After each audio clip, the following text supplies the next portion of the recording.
Do you want to go could bark at him. intimidate and Yeah. try and scare him down? If I can, yeah, I'd walk over there and like put a hand on his shoulder and like sit him back down and just lean in close and go, "It's all right, buddy. Just tell me what you saw. Oh, shit. We need Okay. to know." Okay, go for it. Terrorize this poor child. He is terrorized. Ooh. Okay.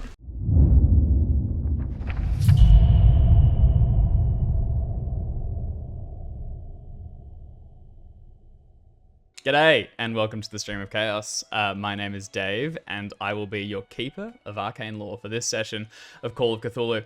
Currently, we are playing through the recently released campaign, A Time to Harvest, and you can get your own copy of this from Chaosium.com. As always, our previous sessions are available on the Chaosium YouTube. If you enjoy the content that we're putting out, be sure to like, subscribe, and leave a comment letting us know what you think. If you're watching on YouTube presently, and you'd like to join us live, we stream each Friday at 4 p.m. Pacific on the Chaosium Inc. Twitch channel. Chaos Unfolds. For this game, I'd like to thank Roll20 and Sirenscape, which are both great tools we use to improve our game. So, as we jump into this week's session and we introduce our investigators, a storm is going outside. Our three protagonists have gathered in the McLaren farmhouse where they are playing cards with a few of the other students. Outside, the sun has set and night has fallen. It's sort of like 10:30 p.m. or so. And the next morning, a few of you need to get up early because you're going to be going to a Sunday church service in town in Cobb's Corners. But before we get to that, we have to get through the night. As we go around the table, let's first meet Art playing Seb. Muted. Ooh. Yep, gonna The make classic. sure that I unmute So both of the close. mute buttons that I had pressed to make sure my microphone was definitely muted while I did something else. You got the fail-safe keys. Yeah, that's the one. Hi, I'm Art, and I will be playing, I am playing Sebastian McCarthy, who is one of the McCarthys at Miskatonic University. Seb is currently comfortably lounging on like one of the small chairs that's been set up around this like gaming table, probably with like the remains of his flask just kind of like in his hand. He's not drinking excessively, but it's nice to have something to warm the insides, especially during a cook-off in a storm, and is just sort of relaxing, amicably kind of chatting, having a lovely time, as Seb is wont to do. For anyone who is not aware, Seb, rakish fellow, very wealthy. Yeah, that's pretty much what you need to know. Handsome and sociable young man. Perfect. So also at the table we have Jackson playing Chaz in the right position in the video. Yeah. This is my name right here. This is one I prepared earlier. There it is. Hey, I'm Jackson, and I'm playing Chaz Dedrick, star of the football team and all-around popular dude, as far as he's aware. He is probably rugged up in his, I don't know what you call them, football jerseys? Varsity jacket, is that right? Varsity jacket? Well, yeah, something like that. He'd put on something sports. He's wearing his sports to ward against the cold, because he's going to spend a long night out here in the darkness, keeping watch for anyone stalking around in the woods. But in the meantime, he is, just like his friends, enjoying some refreshments, some smuggled refreshments on this school camp, and probably not doing too well at cards, but not caring. It's the thrill of gambling and drinking in the middle of Prohibition era that's gets his blood pumping in his Keeps heart you racing. going. That's right. So you had you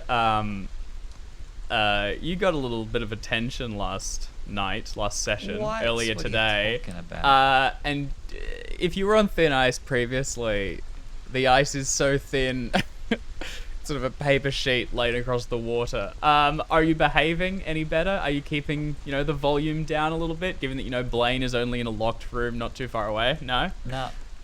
If anything, it's going to annoy Laszlo, which is fine with me. But yeah, as far as Chaz is concerned, he got away with the haranguing pretty easy. Yeah. Okay. Yeah. All right. Well, tempting fate, some might say, but I guess we'll see how things unfold. Finally, at the table, we have James playing Katie.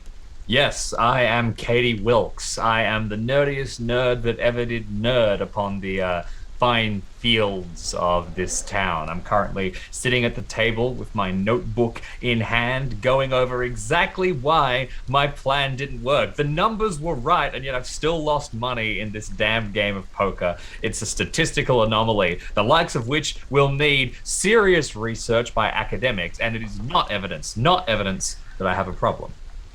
Probably is evidence I have a problem. And not yet, at least. It's only a problem once it repeats.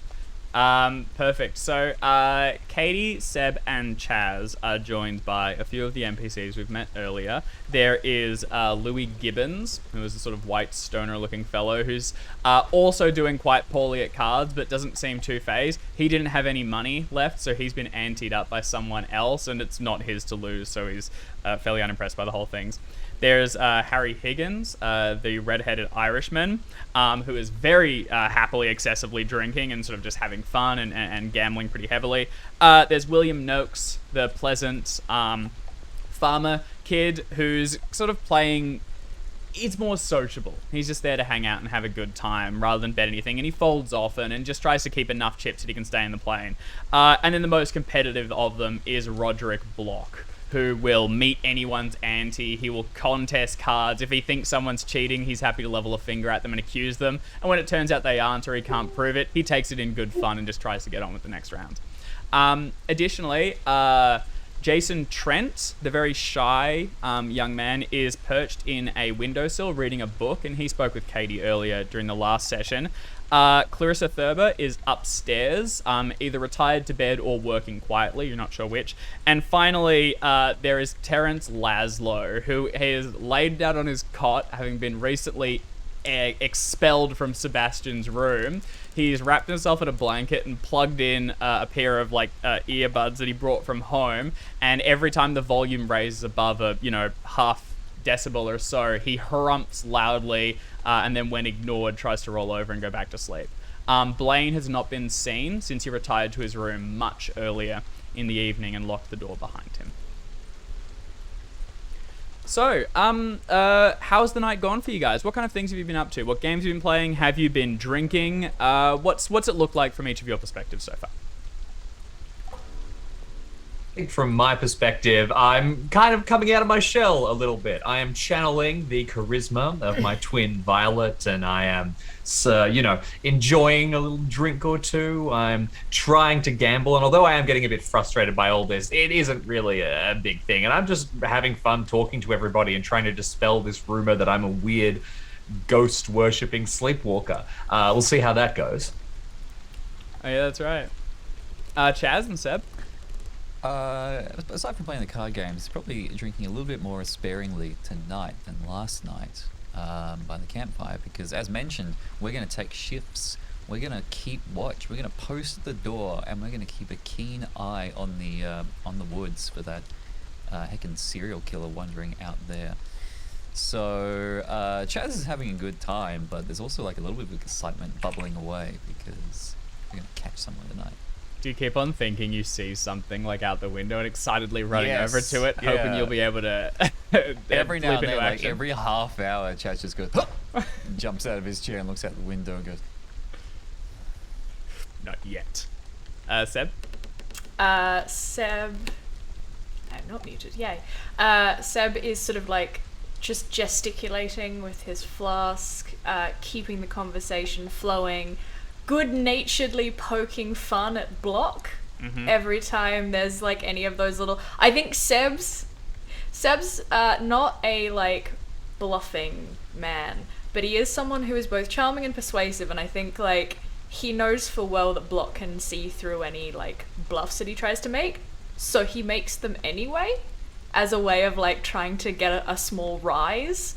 So I think there's a lot of like backwards and forwards between Seb and Block or Roderick with the upping the ante, and because Seb has an inordinate amount of pocket change. I think he's the one that keeps like upping the ante at certain points, even though he knows he's not gonna win. It's just so enjoyable watching everyone just be like, again, and I'm like, I have $50 a day spending money. Bite me. It's also, you're the person that kind of keeps the game rolling. Like, I think Louis Gibbons keeps on burning out of money, and you just reach over and put down a pile of, like, quarters in front of him, and then he just keeps playing. You know, like, you're just keeping it social. You're keeping it light and having fun. So outside, this storm that was building throughout the day has begun to break. Rain is pattering down, and the dark trees around you, the leaves are heavy with this rain, and you can see like it's running off the eaves of the roof.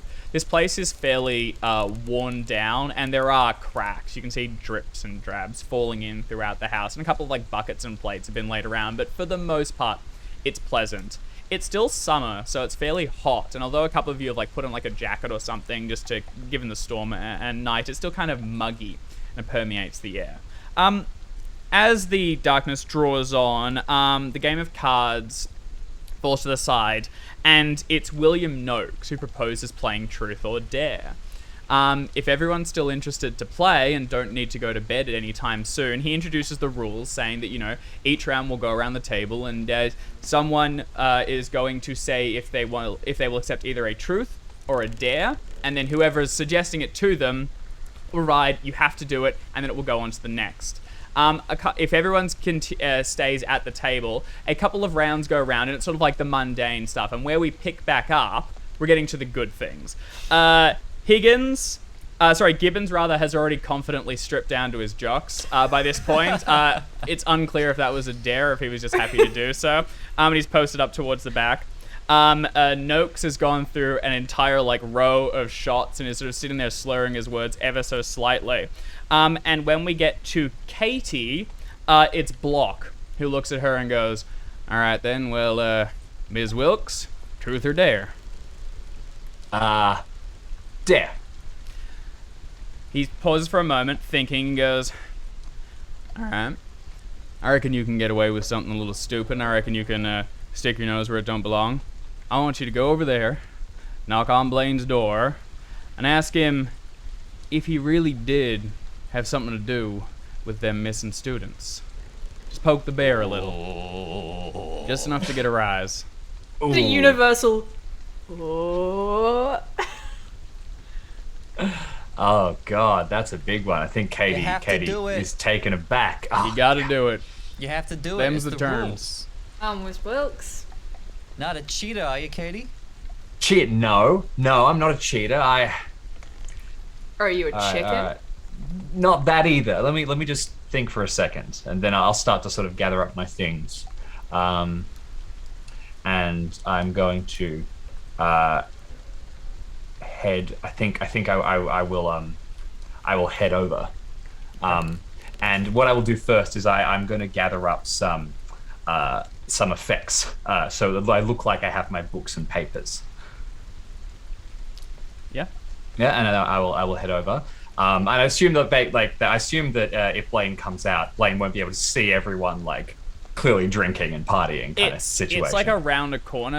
You guys are probably like set up in the kitchen, which is an adjacent room. So if he looks out, he'll just see the empty beds and Laszlo asleep, and it'll look like you've just stepped up.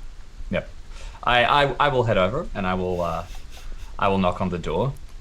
You knock on the door, at first a little timidly, and then there's no response, so you knock again. Blaine doesn't answer. It's like 10:30, 11, maybe he's asleep.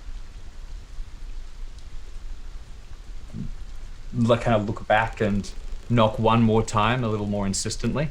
Laszlo rolls over and glares at you, but there's still no response from the door. Over at the table where everyone's gathering, Block looks at everyone else and goes like, "He's probably drunk. He'll be off his face by now. Not to clear out." In which case, if there's no response to me knocking on the door, I had a whole plan about how I was going to try and frame this with like a lie and be like, "Oh, I'm so horrified at what the allegations made against you that I really," and you know, twist it so I wasn't really asking, but instead I've knocked, so I'd asked to the door exactly what I was instructed to, and then I'll sprint back, really hoping that he isn't actually. What do you say, just in case someone's listening on the other side? I think I say, uh, Blaine, I want to know, do you know what happened? Were you involved in it? Okay. Okay. Laszlo watches you go, sort of like just a little bit confused, and then you dart back to the game. And when you sit back down, you're clapped on the back. And actually, Katie, would you like to make a charm roll? You were talking about trying to kind of dispel some of the rumors and get back in. Do you want to make a charm roll with advantage because you did complete the dare and you seem to be having fun with Yeah, it? let's do that. All right. That's a fail, but with a bonus die. That 1 is, point? yeah, I'll give you a point of luck. Fantastic. Yeah, I think you're kind of clapped on the back and welcome back to the group. Everyone sort of talks a little bit about it. There's the general thing of like, Western's been really out of it. I mean, to be exhausted by now and to not even wake. I mean, what if there was actually something happening? Just seems unprofessional for someone supposed to be leading this damn thing. I will say though that we had this conversation last session, amongst the three of us that we were going to keep an eye on Blaine and make sure that he was, kind of around at night and where he said he was. So I would just catch eyes with the others as we sort of chuckle and get back to what we were doing, just enough to kind of be like, what the heck? Yeah. Seb absolutely is smiling, but when you catch eyes with Seb, there is an absolute look of, huh. So from here it continues around the table. Katie, do you have something you'd like to ask someone else, or do you want to throw it to another? Oh yeah, look, I'll go for something. Give me a second to think. Yeah, of course. So the next one that will happen was. Oh, sorry. Go ahead, Jackson. Oh, do you just pick someone and ask them truth or dare? Yeah, or you can keep it amongst the players, or you can just try and prod something out of one of the other characters. Totally up to you.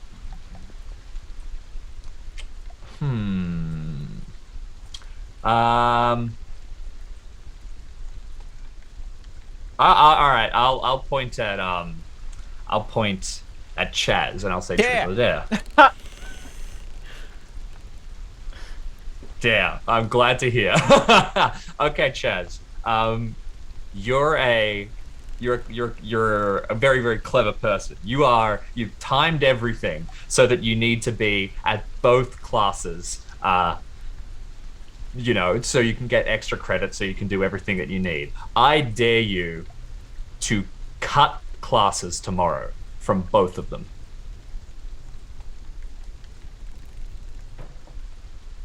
All right, Katie. What do you think I should do with my day? It's completely up to you. I'm sure there's lots of fun to be had around, this area. I guess you could even go with the students if you want, as long as you do no work for either. All right. Didn't think I'd be on this side of things. I get dared not to do work. All right, but if I get kicked out because of that, you gotta give me a job or something. I'll come work for you. All right? If someone asks questions, we can cover for you.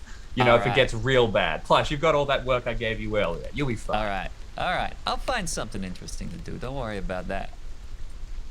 You're on, Katie. You're not gonna see me lift a finger tomorrow.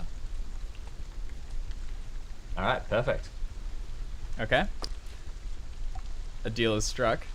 Chaz will do very little on the morrow. He was planning on doing very little anyway, so it seems like free ride. And the buck passes to Chaz. Chaz, do you want to send it to someone else? Yeah, Seb. Truth or dare? Truth. Where'd your family really get all your money from? I mean, really. What backstreet dealings, what criminal organizations exactly are you tied to? And you gotta say the truth. Well,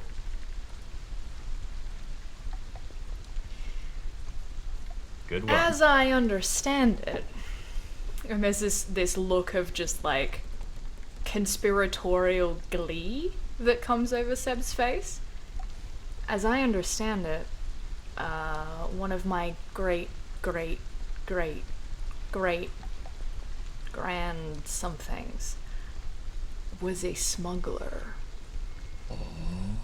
Like a pirate? Something like that. And you're still smuggling today? Is that... Oh, no. You don't need to... Once you've got your money, money grows. It's a thing that it does. I don't really entirely understand it. But once you've got it, it just keeps... You just keep getting more of it. I'm not really... But you know. Okay, but what do you do with it? You must have, like, some politicians in your pocket with that amount of money. What are we talking? We're talking councillor? Stop me. Mayor? State rep? State senator? Governor? U.S. senator? I mean, Does I this couldn't go all the way to possibly... the top? I couldn't possibly say, Shaz. We'd have to hit you with another truth, I guess. Also, for anyone who wants to, that is absolute bullshit. Oh, Seb's okay. not telling Broken the truth. law. You've broken No, the about sacred the law. smuggling. Seb is not telling the truth at all. Okay. Not because he's trying to hide anything, but because he thinks it's funnier than just being like, I don't know, my family's old and rich. Which is Business actually the dealings. truth. Yeah. Yeah. Yeah, just like, I mean, to be perfectly honest, at some point in Seb's family history, slavery was probably a thing that got them a bunch of money because Yeah. that's how the Old money. Americas worked. So, you know, there's that, but that's not, you know, outside of any, that's not interesting, you know, for that context. It's old money. It's old money off the back of people who deserved it more than Seb's family, to be perfectly honest. Yep. So, should anyone, like, have an inkling, yeah, Seb is bullshitting. Yeah, I think that people might, you know, question a little bit, but to be honest, everyone's pretty happy to live a lie that keeps things excited and keeps things moving. The buck passes to Seb then. Who'd you say was around Block? Higgins, Gibbons and Noakes. Gibbons, and Noakes. Alright, I will look at Noakes, who's already a bit drunk, Yep. and just say, truth or dare? All right. Sure. I reckon if I have any more of these, I'm gonna be sick. So, truth. I think. Yeah, truth. Alright.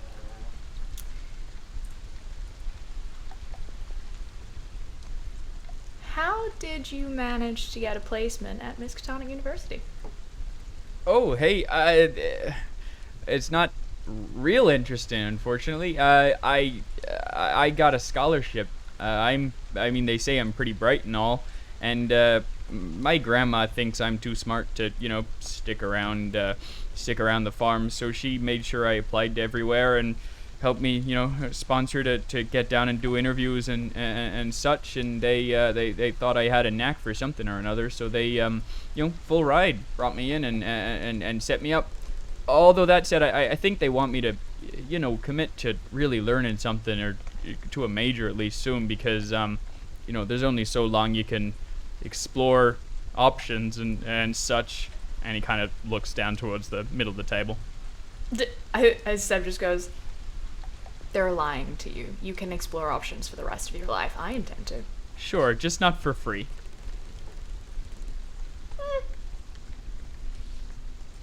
I guess that's never really been an issue. From Noakes, it circles round a little bit further.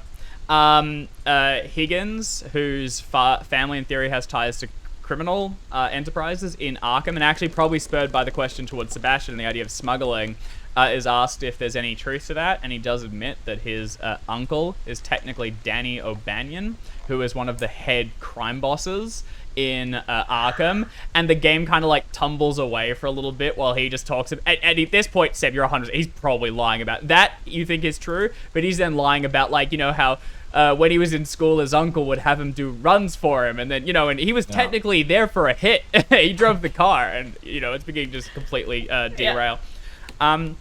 It cycles through again and gets back to Seb.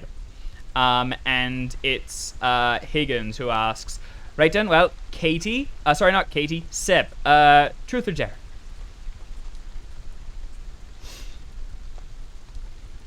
mean, Yeah. oh, you just found one of Seb's buttons. Truth. Oh, yeah, there you go. You can see a gleam in his eye, and Higgins leans over the table and talks low enough that everyone has to lean in to hear him, and he goes, I heard in your first year at the Miskatonic, you hospitalized a kid. Punched him so feckin' hard he spent a month in a coma. Truth to it? It wasn't a coma. But yeah. We had a there was a disagreement of logic and wit, and well, he refused to back down, and I had to defend my stance because I was obviously right. So when words don't work anymore, fists do just fine. So you full clocked him on account of losing a debate? Yeah. Family honor and all that. If someone's not going to admit when they're in the wrong. I guess that means you technically didn't lose the debate. And Higgins goes, and we're not going to push or argue the point. I think, again, there are things that are not being said between the lines there. Like, he probably broke someone's arm, but like hospitalized for weeks? No. But yeah, there was absolutely a dust-up. Rock and roll. All right. From there, someone... Do I get to pass now? Yeah, sorry. Yeah, go ahead. Chaz. Yeah. Truth or dare? Alright, truth. Didn't have truth for you. Oh. But alright, let me think. If you're thinking of something, I got a suggestion. I think that Katie's getting a little tipsy, and is Miss Wilkes? Katie, I believe, is still trying to. Oh no, it was truth, not dare. Damn it, never mind. I'm sorry. I was thinking of dare as well. Please, Truth. back me out. Backpedal, quick. Mix it up here. Gotta mix it up. Truth. Alright.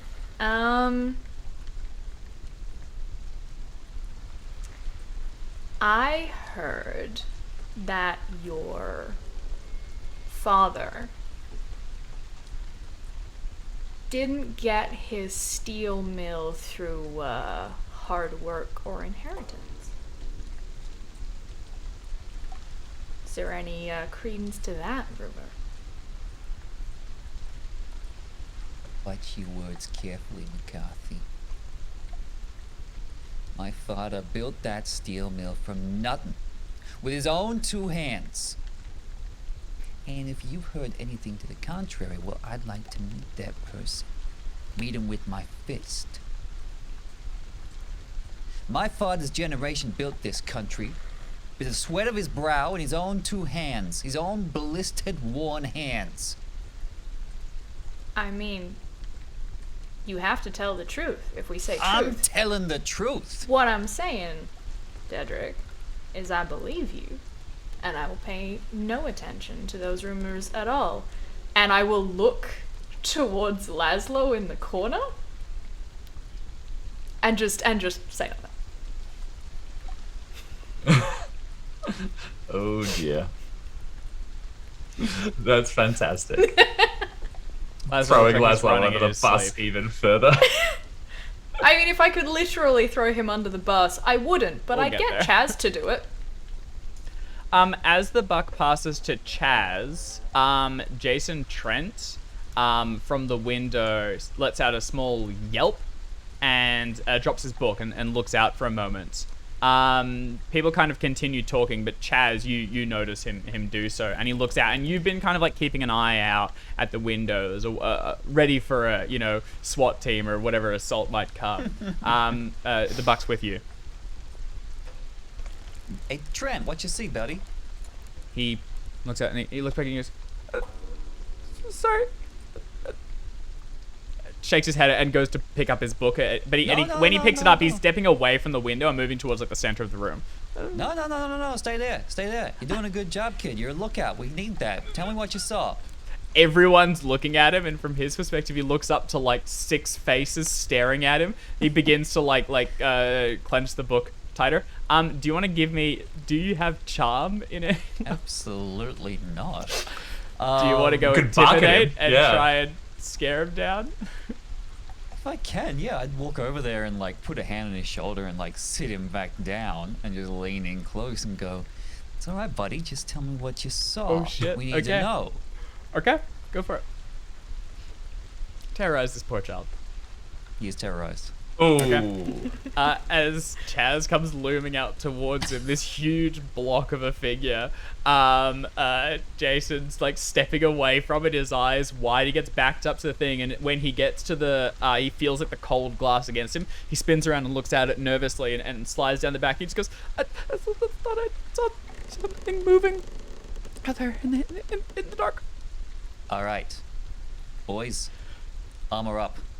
We're moving out. Oh my god. Gibbon stands up, again, mostly undressed. Noakes stumbles a little bit and catches himself, but Block, like, reaches down under the table and produces a baseball bat from Oh somewhere. my god. Nice. Clearly having brought it with him, you know, sports dudes, and claps it down and like, twists it a little bit in his hands. He goes, all right then, what's the plan? I think Katie thinks this is all a massive overreaction. Then she remembers the strange figure she saw out in the woods and suddenly gets very, very serious. She will add, in kind of a softer voice, it could be Blaine. Maybe that's why he didn't answer. Maybe he went to walk. Maybe he didn't want to be around if he was drinking or something. We didn't see him come or go. He's been in that room all night. If he left, he crawled out the damn window. Come on. Also- We don't have Sorry. long. I think we get out, we split up, we circle the building, make a perimeter, right? That's what they do. You set up a perimeter, and if anyone sees something, say something. Higgins goes, it's pouring rain. Are we really going to go out there and just stand in it? We're going to get sick. Why don't we just look out the windows? See when they try and come closer. All right, you want to stay dry? You stay dry. Me, I'm getting in the mud of it. Okay, what's everyone doing? I'm going to walk straight over to Chaz, who is currently displaying very good protection status. And I'll say, I'm coming with you. Well, all right. Seb will look at like Chaz and Katie and just kind of, all right, I guess 3 is better than 1. Though I am not planning on getting drenched, so I'll be under the lintel looking around. If you Okay. want to go Alright. traipsing off into the storm, at least Miss Wilkes has someone to, stay with. Katie, didn't know you were a smaller chicken than Seb. You learn something every day. Let's move out. Chaz like busts open the door and it swings out, slamming onto the outside, and the rain's coming down outside in sheets. From here, you scan the horizon. There's nothing immediately apparent. Can you give me a spot hidden roll? And what's everyone doing? All of us? Anyone who wants to be looking, if you're doing Yep. anything else, let me know. I've got a fountain pen, which I've uncapped and I'm gripping it. Mightier than the sword, I tell you. Can I get a flashlight? Or I something? have. We've established Seb has one of those. Yes. You're staying inside. You don't need that. You want to retract that chicken statement? Yeah, right. Torch is passed over. Katie So succeeds. there is an audible like crack of knuckles as he hands it over and just like. Ooh. I succeeded on my spot hidden check. FYI. Katie, you spot you hear the rain coming down, but you think you might hear like branches and things breaking, but it's unclear what's the storm and what's possibly something moving. You're a little nervous. You were the one that was out there in the woods, and even standing here on the edge of the darkness looking about, you're beginning to be reminded. It's very very different conditions, but still those dark woods kind of like there's memories there. As you look around, you scan, and you realize that down the road towards the barn and back up the way, the road up towards Cobb's Corners or towards the highway, you can see there is a vehicle like off the side and parked in the mud a little bit, as if like slightly ajar. It looks like it skid a little bit and went down the edge. There's no sign of anyone moving though, not readily at least. I will grab a hold of Chaz's arm and point out the vehicle, and I will say, the bus driver, the man I saw in the wood, the profile kind of fit. It could have been him, and he could have come back. Could have been. As I look at my Harlow? notes. Harlow. We should Harlow? get to that car to check it out. All right. So we go. Oh, hold on a second. I did spot hidden and I failed, but I'd like to listen Mm-hmm. and see if I can hear anything. It's gonna be hard given the rain outside.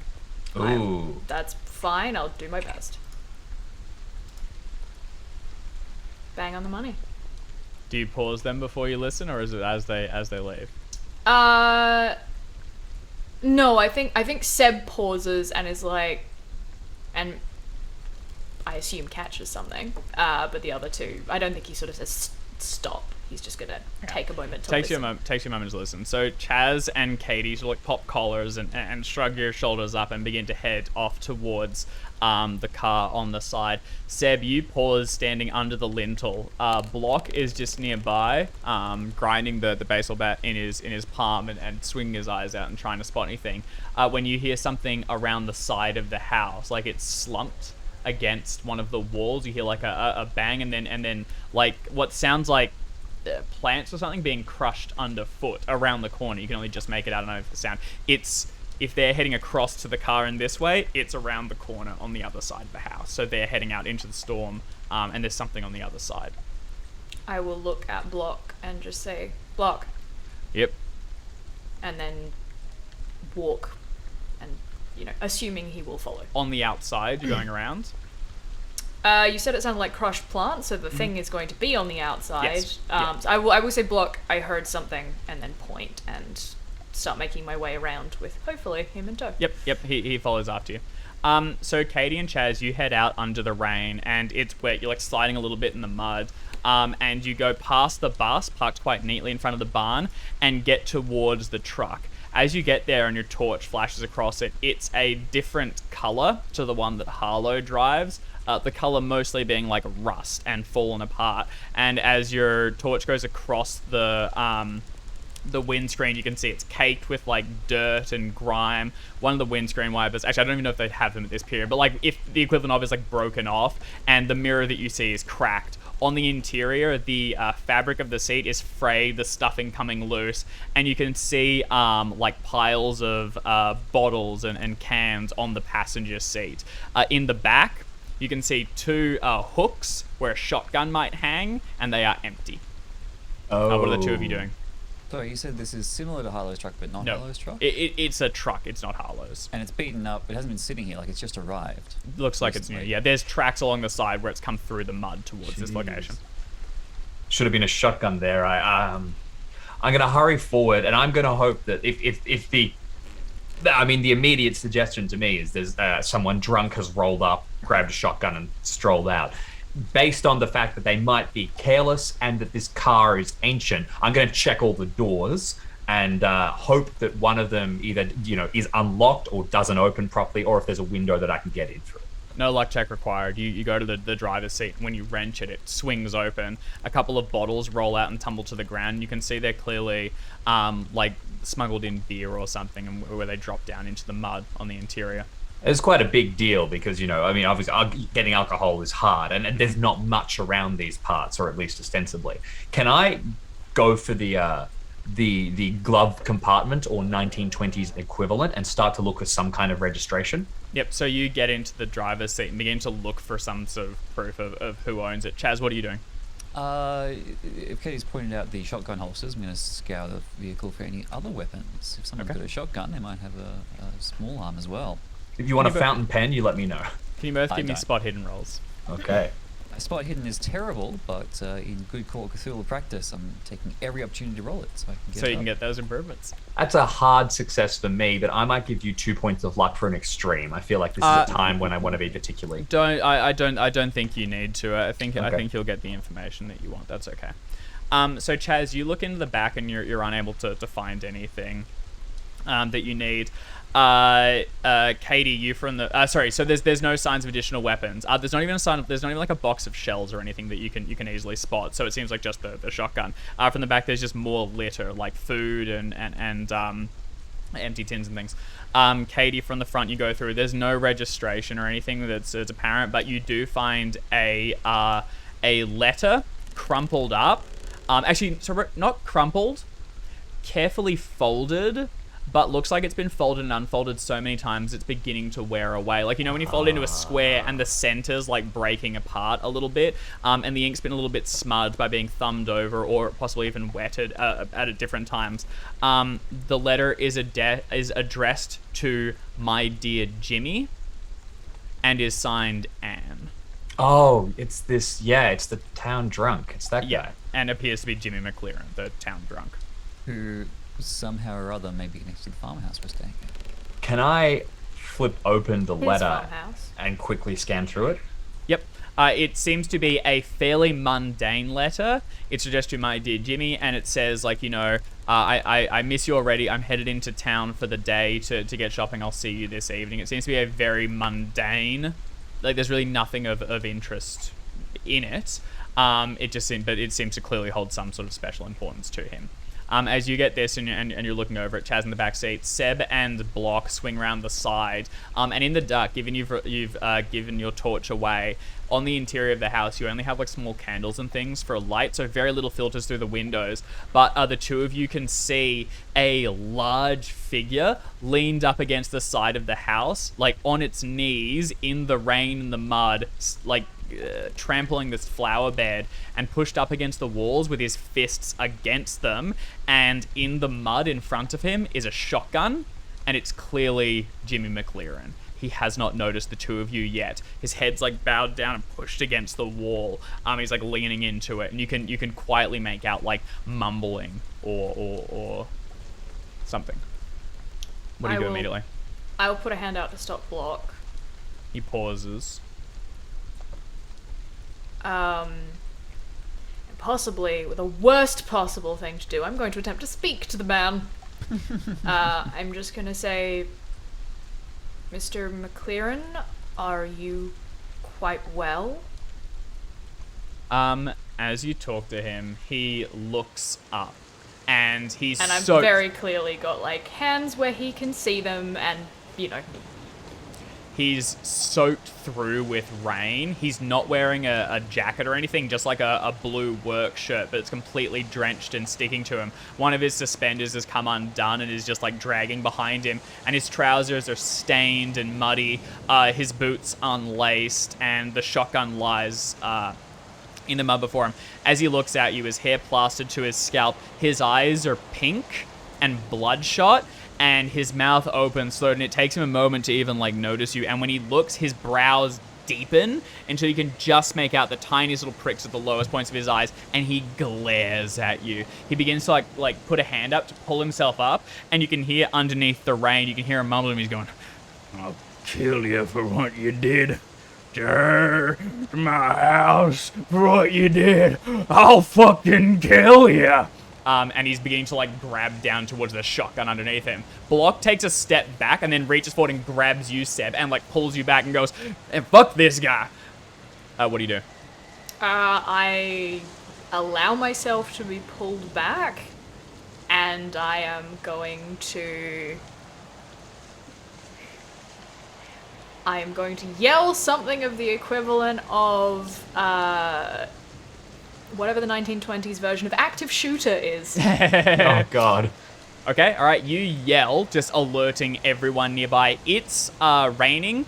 Everyone inside the house will immediately hear, but Katie and Chaz, can you please both give me listen rolls, given you are further away in the storm and inside a vehicle? Oh, yeah. Oh, Nice, that's good. Chaz. Yep, Chaz, you hear everything. So Seb, as you're grabbed backwards and stumbled away, you're being pulled back towards the doorway, but it's a little ways away and you're keeping inside, like out of the rain. He's beginning to lumber towards you, and we are going to start resolving things in dexterity order. So can everyone please just ping your dexterities in chat so I can track them, and we'll go one at a time.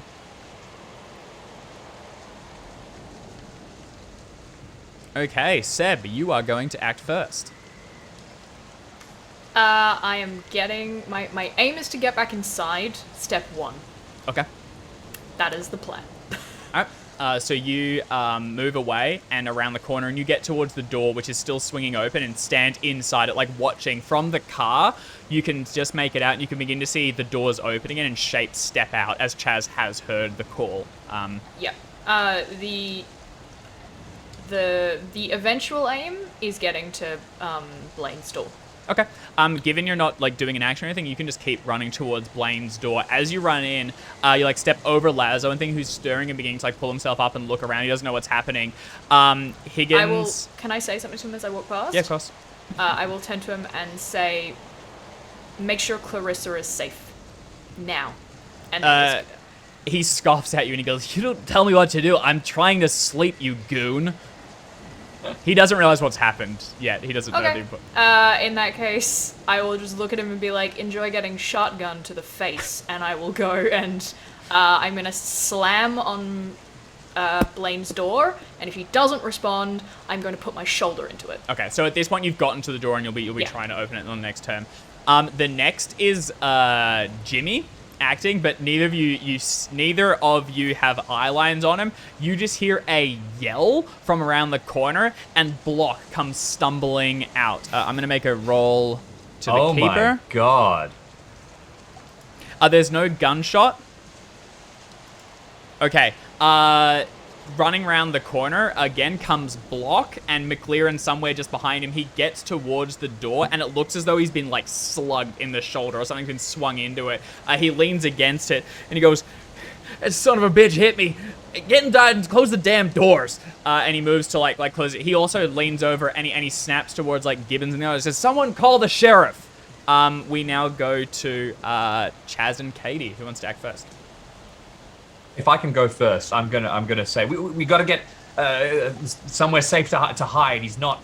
He's got a gun, and I will look at Chaz's face, and do I get a sense that Chaz is going to start running and doing something stupid? Absolutely. In which just his case, face. far be it from me to. I'm going to fumble around, and I succeeded my spot hidden check earlier with a hard success. If you'll permit me, Dave, I'd like to have seen one bottle of liquor that was still full, i.e. heavy, and I'm going to push it into Chaz's hands. This is something that can be thrown.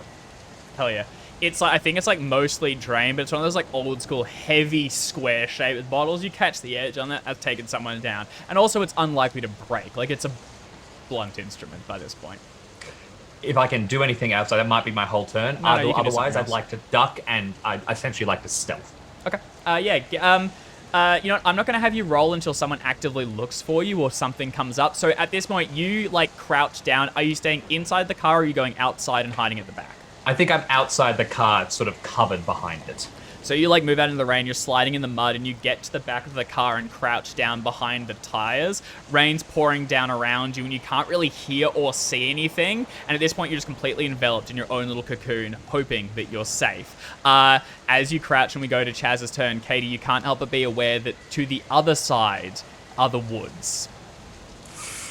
Chaz, what do you want to do? You bastard. I would like to once again leave Katie alone in the dark near the woods and charge towards where I heard Seb's yell, preparing to hurl this bottle at Jimmy's head. Okay, you go sprinting towards the house as you see Block like stumble around and get into the door and begin to walk inside it. They're not closing it because they don't know where you are yet, but they're leaving it just ajar. And Chaz, you can see moving around the side is Jimmy McLearen. He's got the shotgun like hanging loose in one hand, almost dragging in the mud. And he's moving towards the door to try and get inside. What do you want to do? Hurl the bottle at the back of his head. All right, do you want to give me a throw check? I would love to. Star of the football team. Here we go. Just fine. No, are you That's luckable though? Definitely 4 worth points. 4 points of luck. There Okay. you go. That will hit. Go ahead and give me a d6 for the thing, and you can add half your damage bonus. I think is a Damage traditional bonus. rule for throwing Right. weapons and bows Fantastic. and things. The damage bonus is 1d4, so roll it and then halve it? Or... A d6 plus a d2. Fantastic. Quick question as well, I always forget, can I tick a skill if I've spent luck to succeed? No, you can't. Bastard. Alright, 1d6 plus 1d2. I think you already succeeded your luck one when we did some stupid unnecessary test on like the second session where you and Sebastian were throwing the football around. 1d6 plus 1d2. That is 6 all up. That's not bad. That's good damage. That might That's be a pretty major good. wound.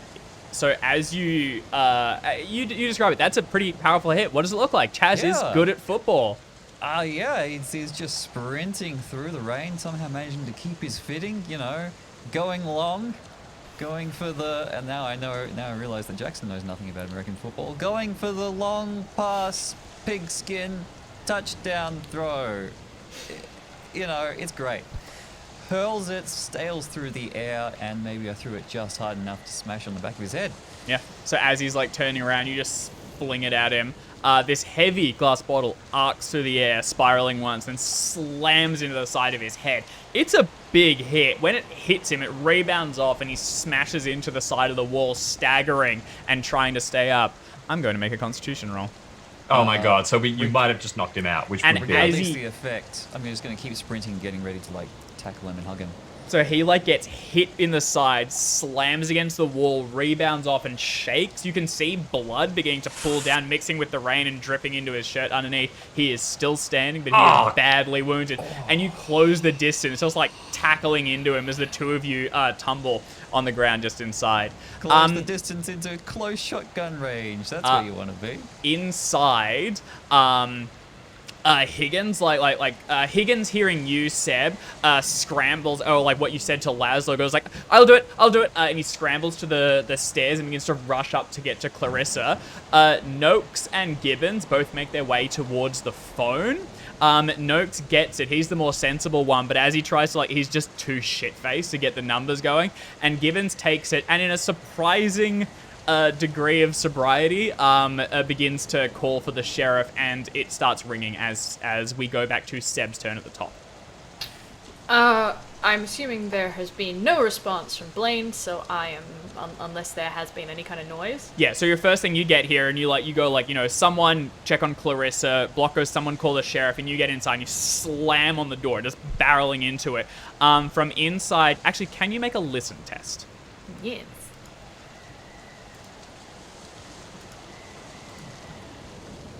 No. Okay, you don't hear anything. Great, I'm gonna roll on the assumption that Seb doesn't hear anything, and I'm going to try and bust open this door. Okay, you slam on it, there's no response, and then you lean back and just put your elbow into it. Give me a strength roll. Before you roll, you are going to need a hard success to bust. Boom! Ooh. May I just say, fuck all y'all. I think, if I may, this is a mixture of adrenaline, anger, and like frustration. Seb is not currently scared as much as he is really annoyed that Blaine is allowing this to happen, essentially. Alright. I imagine it's like you elbow, you put down your shoulder and you slam against the hinge first. Oh, sorry, against just where the lock is. You can hear it begin to splinter. They just go like, fuck, and just put your boot towards it and it busts open. It swings inwards, dragging clothes along the ground, and you hear a bottle that got knocked by it go scattering across the back. As soon as it opens, it's dark on the interior. You can make out a lump on Blaine's bed, but you realize quickly it's empty, the sheet's unfurled, and the window at the back is slightly crooked and water's beginning to drop in, and there's a wind that goes, he is not in here. And the window is open. Great, I'm closing the window. Okay, you run over and slide it shut. Do not want people getting in there. And, is there a latch on the inside of the window? There is, yeah, but it's pretty basic. It wouldn't lock very much. If it makes it harder for someone to get in from the outside, well slide it. fine. Okay, yep, you jam that close and slide it shut. and then you whirl around as Block, seeing Chaz, like stands like frozen for a moment, and we actually go to Jimmy's turn. Chaz, you've closed the distance and you like slammed with the bottle. He recoils and then you just tackle into him. You're both driven down into the mud, and as he rolls over you, he's holding you down, like his big heavy hand squeezing the side of your head as he's pushing you down into the mud and the flower beds, and you can make out like spit and drool on his mouth. His eyes, he's crying and are pink. There's water just rushing down the side of his head and pooling around you. And as he begins to just squeeze your skull like an egg, he's going, "She was the one good thing in this twisted town. One flower in a bed of stinging nettles." And he tries to get his thumbs into your eyes. He's going to make a fighting brawl test. Would you like to riposte or dodge? I'm going to remind myself what my skills are in those respective areas. Oh, absolutely riposting. Okay. I will not whisper this one. Chaz, you're a god, dude. Oh my god. Jimmy... Oh, sorry. No, that didn't whisper to keep it. That rolled through. Jimmy rolls well, but you roll better. And you can do max damage on your brawl. Which... That'll be 7 points of damage. Question. And this is only on the off chance. We don't want to kill this man. Is it possible to do like a maneuver as a riposte? Like, could Chaz pin this guy down or grapple him in a way that restrains him? Or this is a pretty life or death situation. And that would have been more dodging, I would imagine, and putting it down. I think in these sort of fights, like pulling your punches is just going to get you killed. Chaz, if you want to have tried to do something like that, you could have, but what do you think you did in this situation? Yeah, I think in this kind of life and death with the struggle, I think I've just had to beat him over the head with the flashlight. Okay. I was going to say, like, is the bottle within reaching distance? You just grab it and smash it across like his face. I'll grab something close to hand, whether that's the bottle or the rock or the flashlight, and go to town. So he's like... What is my unarmed damage? I can't spot a that. D3 plus a D4 for your damage bonus. So D3 Max is your damage. unarmed, but you had the bottle in rage and you had the torch. You can deal a D4, man, or even a D6 plus, if you want to have used them. I mean, you did 6 damage last time, and with max you'll deal 7, so this should... Yeah. I've got 13 hit points. He better not have more than that. Okay. Tragedy. He's going to end his life staring into the bottom of a bottle. So he's like over you, squeezing the side of your head. His thumbs begin to get into your eyes, and you can see stars. There's nothing you can see. You're like struggling in the mud, trying to find something, and then your hand finds the bottle, and you just swing it up and smack him on the side of the skull. He tumbles over into the mud, and you hit him again to make sure he doesn't move. As you're standing there beginning to blink, stars in your eyes and your vision beginning to come back, you look down, and he's not moving.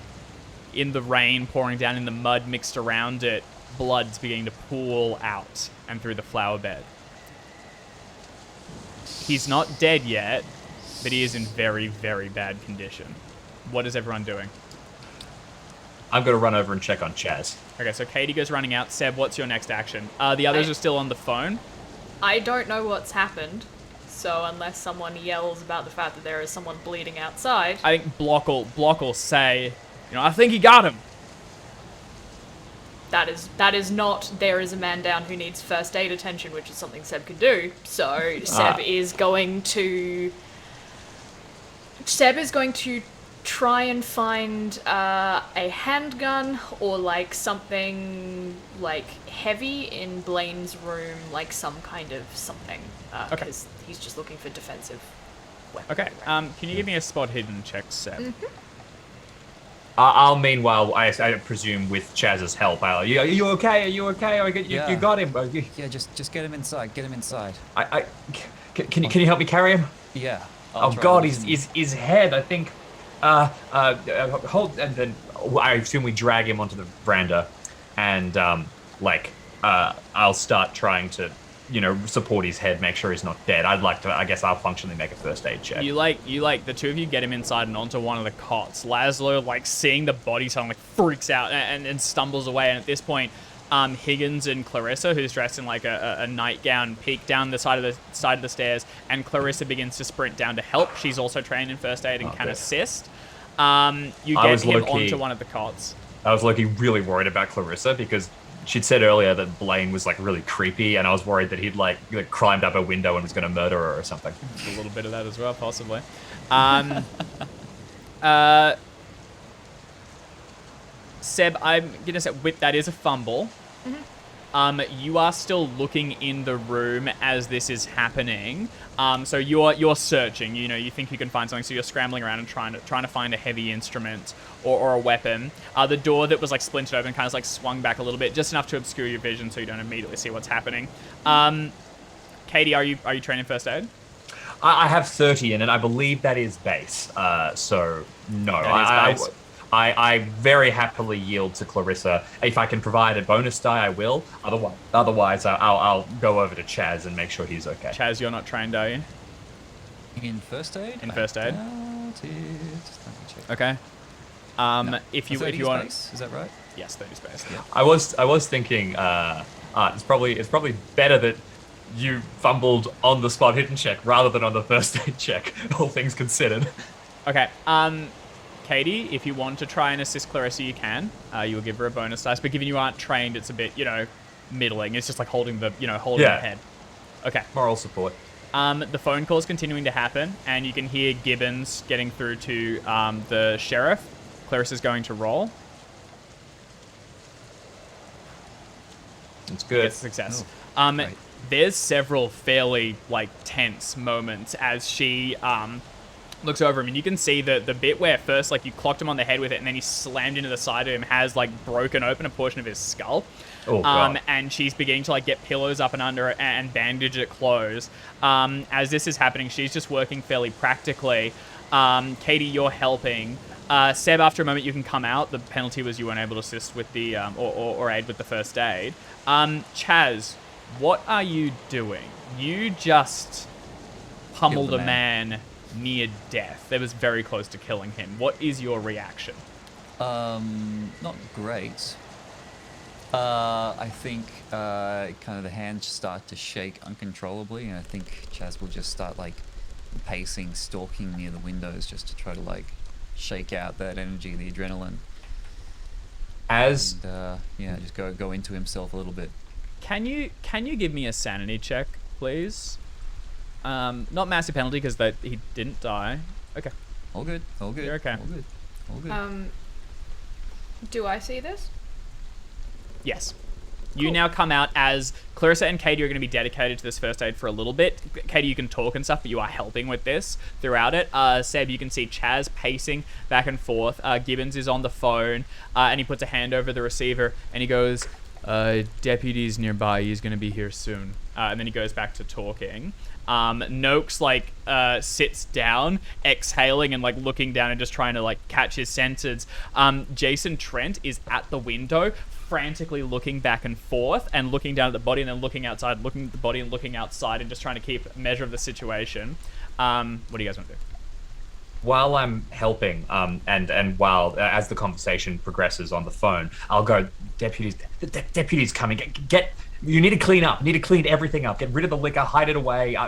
Get some coffee for everyone who needs it. I will look at Chaz, and I will say, sort of very forcefully in your direction, Chaz, I need you to help me clean everything up. All of the bottles need to go outside. I want your assistance getting this place clean and spotless. Do you understand? Yeah, sounds good. Dump him in the back of his car. There's so many there, they won't be able to tell what's ours and what's his. Oh, that's why we keep Katie around. And Seb will get to the making of coffee. The aim of speaking that way to Chaz is to try and give him something to focus on that isn't his shaking hands, because as was mentioned, Seb has been in the position of hospitalizing someone. Mm-hmm. He may or may not have a vague understanding of what this feels like. Okay. In the immediate, Katie helps Clarissa to perform basic first aid and prevent this man from dying.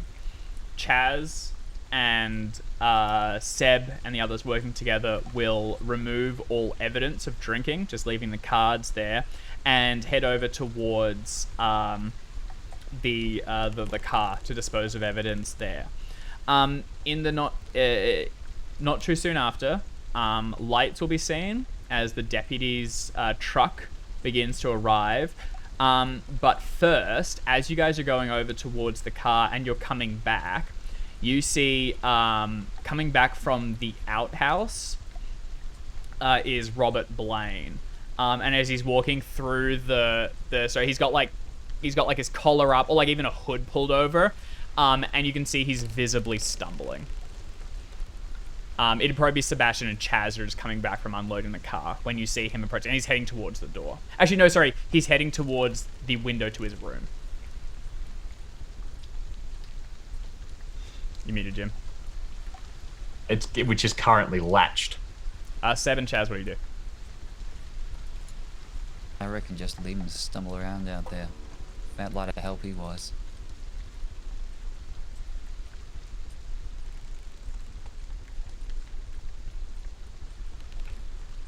I didn't see him. Do you see him, Sebastian? I think for the health and well-being of everyone else, get him inside. Go round, get him to the window, I'll unlatch it, we'll get him in, we'll throw him in bed, we'll deal with this tomorrow. Alright? Fine. We don't need an obvious drunk wandering around outside. More than one obvious drunk wandering around outside when the deputy rocks up. Alright. Unlatch the window, I'll throw him in. Alright. So yeah, I will make my way inside, unlatch the window and lift it up, ready for Chaz to ditch Blaine through it. Okay. Should that, depending on how that goes down. And I will stay in the room waiting for that. Chaz, you head out to intercept him, and as he's coming, he like sees you. He tries to like do this like wheel about and just walk away a little bit, but you quickly close the distance and you put an arm around him and lead him to the window. He's shit-faced, like completely rat-assed. He's barely standing, and as you move him towards the window, you get the thing up and you like lean him forward towards Sebastian, who pulls him through the other side, and you both get him into bed. He's wet but not drenched. It's just from the exit back. It looks like he was probably like, actually, I'd take that back. He's drenched. He's probably outside for a bit. And as you move him through into the bed, you like get off his jacket and stuff, and mostly just like dump him on the ground. His boots he kicks off, and they drop onto the floor. And then you close the door. It's splintered open, so it needs to be kind of like propped shut a little bit by kicking something against it. But it will stay closed during the deputy's visit. Can I get some words through his skull, or is he like? Yeah. What do you? He's pretty gone, but what do you say? I'll try as I meet him and go to throw him through the window. I'll just like fix him and go. All right, Blaney boy, something fucked up happened. The sheriff's deputy's coming. If you know what's good for you, you will have been asleep the entire time. I don't know what's good for anyone. Asleep. Sure. All right, and you like never pass mind. him He's through. not gonna remember that. You pass him through and you get him into the bed. And he lies down. I'm looking at your character sheet quickly, Chaz. Excuse me? That's my character. Can you make a psychology roll, please? Oh, yeah. I don't know where I got good psychology from, but I have it. How important is the psychology roll? Do it. Yeah, I wanna up to you. get. I want to get a little bit of leverage over Blaine. I'll take that. Okay. That. I'll give you 5 points of luck for that. You put him into bed, and you head out, and you continue to help the others clear out things. And after a little bit, you see the lights beginning to come through as the deputy arrives. As you're there, and you're kind of all, getting ready to see them, the cot that McLaren was on has been like removed and things, so it can be lifted up and moved in because he's probably going to need to go in and see the doctor for medical aid. You have the thought, Chaz, once there's like a moment to breathe just before the deputy arrives. You smelt liquor. You didn't smell that much. Blaine he dialed it up. He was acting at least to a degree how drunk he was. He might just be trying to shift blame so he doesn't have to deal with this, so he doesn't have to deal with the deputy. You don't know. Definitely some of that was faking. I dig that. That was 5 points well spent. and at this point, the deputy's car swings in, the high beams across the house, and he steps out. Wide-brimmed hat. He does have a pistol holstered, although you haven't seen him wearing it previously. And as he steps out, boots into the mud, he begins to walk towards the house. He opens it and sees... This is the deputy, not the sheriff. Yep. He looks inside and he sees McLaren and he just shakes his head. He goes, hell. All right, one of you help me get him into the truck and I'll take him in to see the doc. We'll talk more about this tomorrow, all right? No one... Just get some rest. If someone's willing and can help it and get it into the car. He's loaded in. He doesn't ask about Blaine or anything. He seems to just like get the body into the car. And unless anyone makes a point of like, I want to come in with him or I want to talk about this further, he pretty much just takes the body and heads back into Cobb's Corners. I'll like when I'm helping him move him into the truck, like give him a quick Spark Notes version of what happened. Yeah. So he gets the body in and nothing. He like props up. He props up there. Sorry, he props up by the side, and you tell him that McLaren turned up drunk, and that. Do you say that you were the one that clobbered him? Yeah. Okay.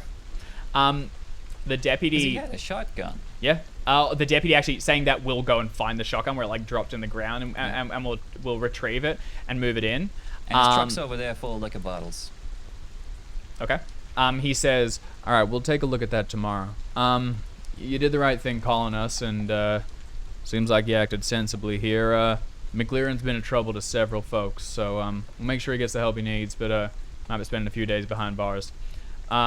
Just quickly, this is his house? We're staying in his house, or he doesn't have it anymore? It was his house. It's been repossessed by the town. Yeah. Can't pay for it, and he had bills racking up rather. Yeah. Listen, Makes y'all sense. head inside and hunker down, and we'll talk more about this tomorrow. Get some rest, all right? And as this happens, he does break open the shotgun, and there are no shells in it. And he snaps it closed and puts it in the back with the body. He gets in behind and starts the engine. Can you give me a intelligence test, Chaz? I doubt it. Actually, can all of you give me intelligence tests? Success for me. Hard success for Seb. Okay. Nice. The car turns back and heads away, leaving. Katie and Chaz, there's nothing of particular note. You head back and begin to get ready for bed. Chaz, you notice what you notice. Seb, you have the thought that the deputy was on the scene very quickly. Oh, Seb had already had... Sorry, not even Seb. I had already had that thought. Like, the deputy's nearby. I'm like, really? Mm-hmm. But yes. As the deputy drives away, he seemed to arrive quite quickly. There's kind of a buzz around, but everyone begins to find their way back to bed, and it's like midnight or so. Is there anything anyone wants to do for the remainder of the evening? I would like to say before we do anything, we should write down everything that happened. We should make sure that everybody's essentially given a report and such. And I will volunteer as nerdy person to write down everyone's account of events. Oh, Sure. okay, Miss Wilkes. Mm-hmm. Jackson specifically, do you relay what you know about Blaine to either of us? I know about Blaine. Oh yeah. Yeah. 'Cause I I pull you will- aside at some point and say, I don't think he was that drunk. I think he's putting it on. I think he's shirking responsibility here. Which is why I think it's all very important that every student has a statement saying he wasn't here and he was drunk. Is that the report?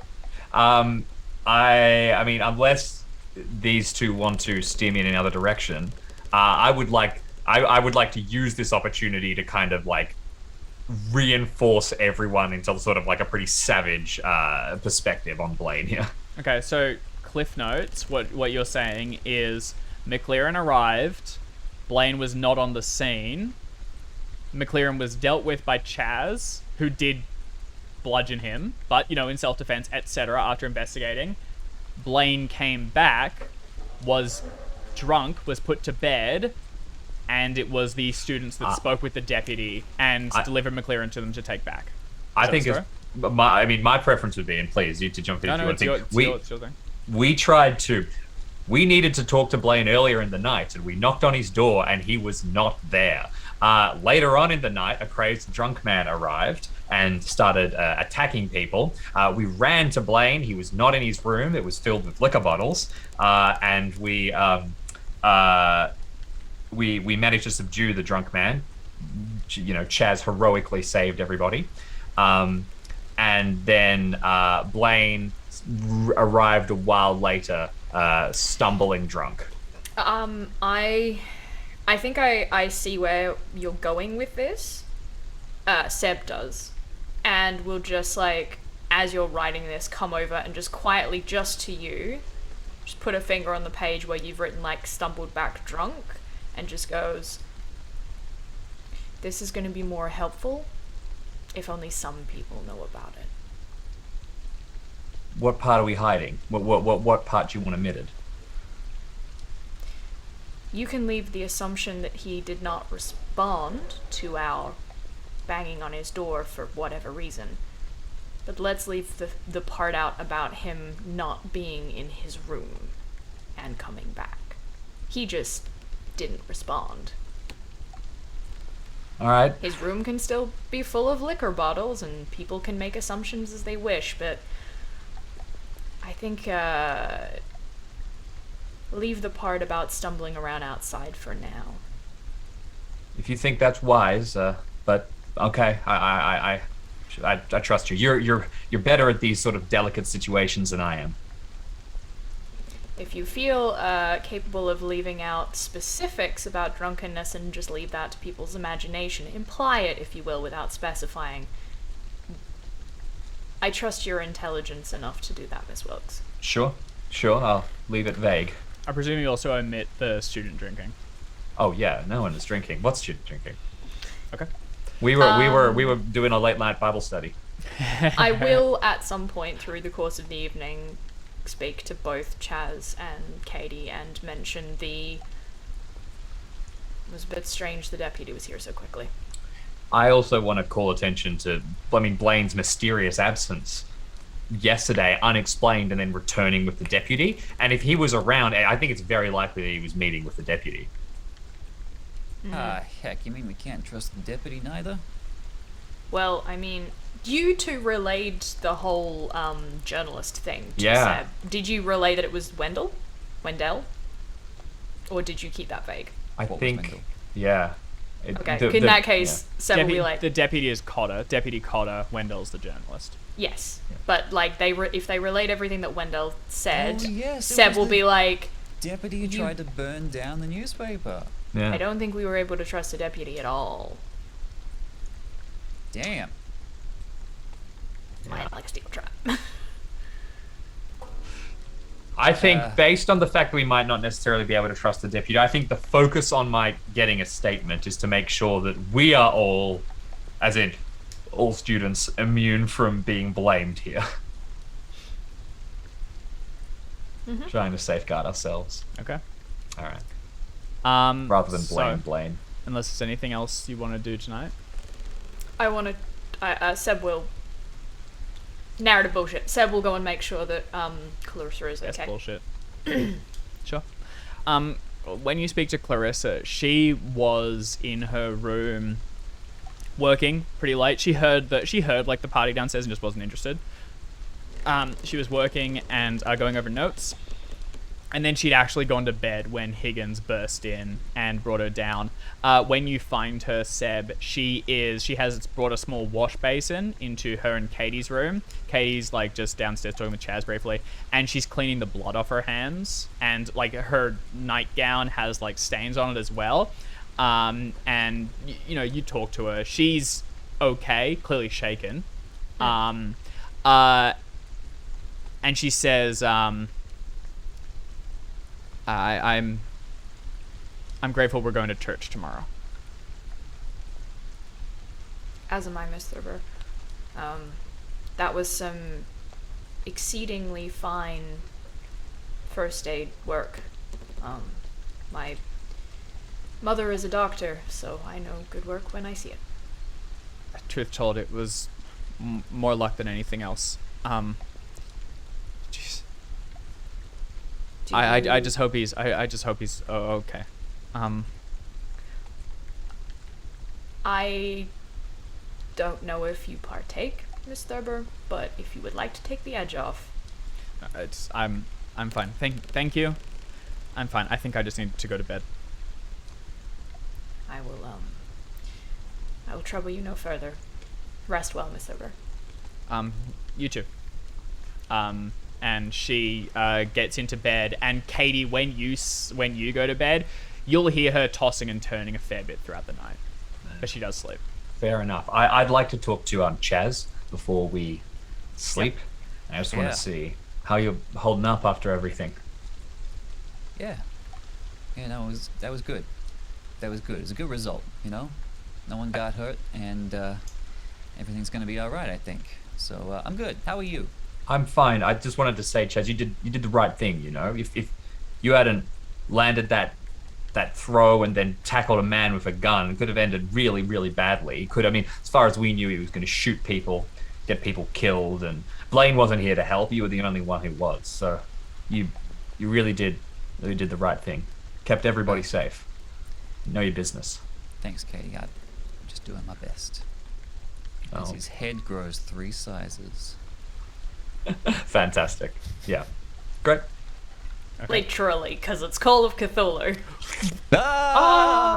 There's a great line in some of the old Call of Cthulhu rule books. I don't know if it's in the current one, related to the size stat, and it sort of tells you at the end of each characteristic, it tells you what happens if your characteristic hits 0. So it's like if your constitution hits 0, you know you're sick and you die. If your strength hits 0, you can't carry yourself. Your body collapses upon itself. If your size hits 0, you are so small that you vanish. Goodness knows to where.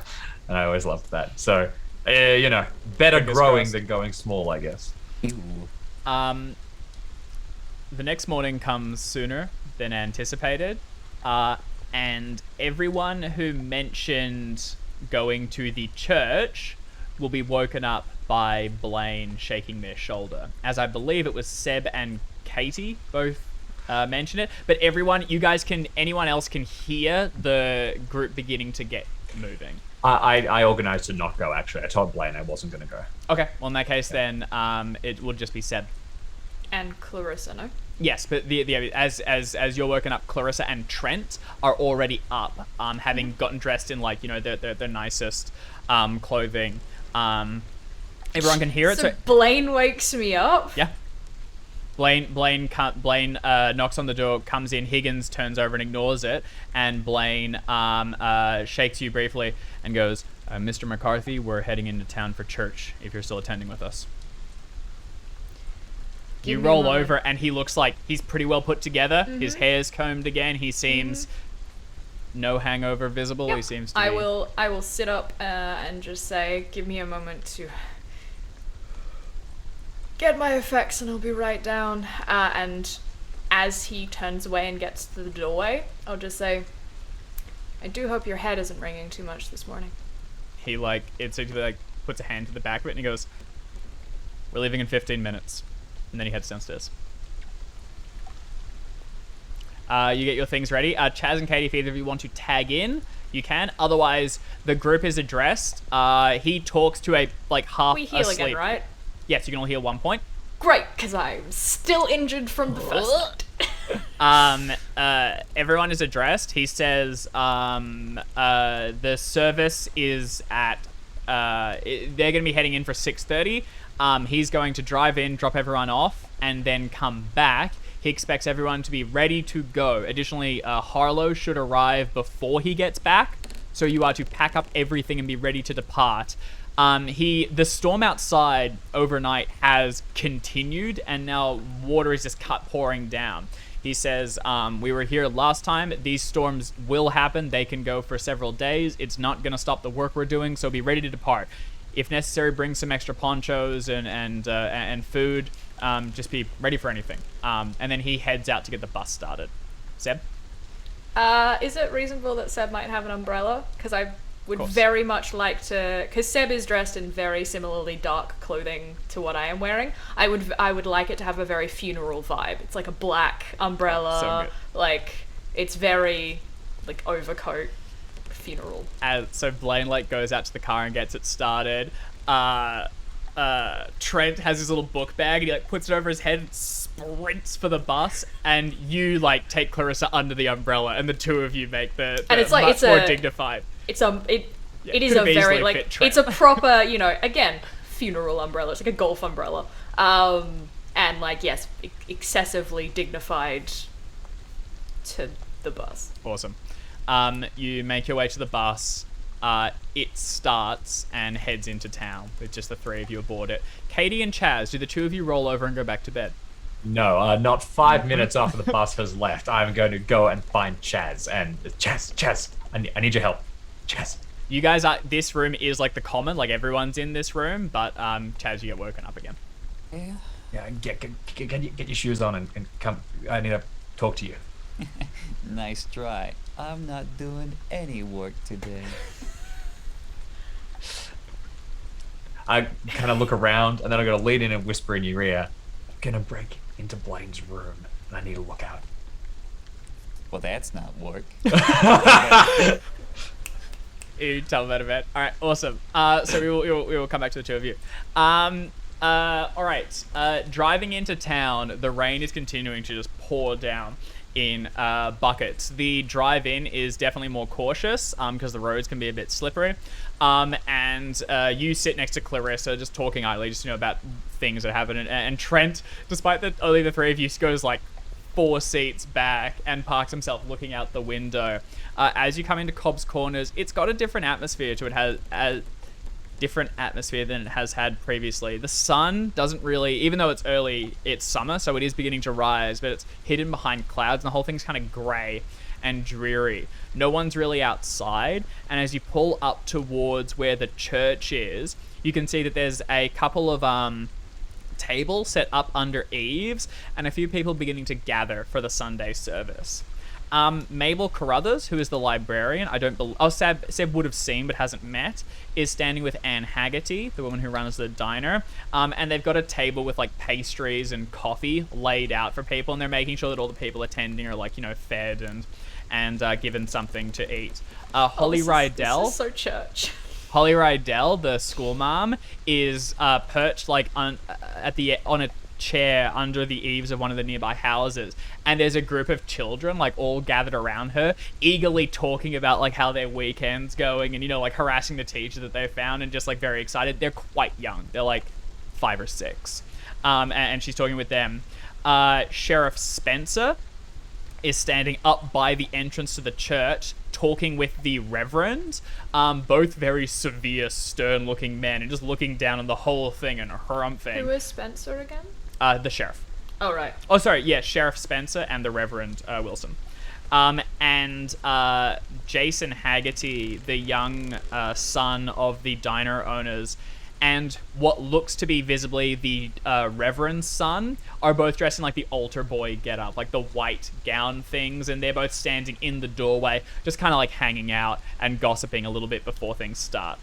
As the car pulls up, Blaine parks it, and before he opens the doors, he turns to everyone and he says, "All right, I won't pick you up directly after the service. Anyone who is interviewing can just stay in town. That's Trent and McCarthy. Clarissa, meet us by the diner, and we'll transfer you over to Harlow once you're finished and head up to begin your work." She nods and he says, "In the meantime, I need to have a word." Oh, that's a bad look. "I need to have a word with the sheriff." All right, we're back. Sorry about that. My camera decided to chuck a hissy fit. We return to Katie very briefly. So he turns to the two of you. So he says, Clarissa will pick you up shortly. And then he says, "I'm going to have a word with the sheriff." And then he parks the car, gets out with all of you, and he heads up towards the sheriff and the Reverend. As Seb, you, Clarissa, and Trent sort of just mingle. Is there anything you want to do before the service begins? Yes, I would like to be close enough to have a chance to hear what that conversation is all about. Okay. 'Cause I do not trust any of these people as far as I can throw them, and I think we've established Seb is not the greatest at throwing. You walk over, following them, and as Blaine gets up to the sheriff and the Reverend, he speaks to the sheriff, says something under his breath, and then they begin to walk away, leaving. The Reverend watches them go and then turns back to observe the flock. Following them would need a stealth test. Or just follow openly. Would failing a stealth mean that I'm spotted, or just that I can't do it? Just that you can't do it unless you fumble or push. So you can attempt and then just bail if it doesn't succeed.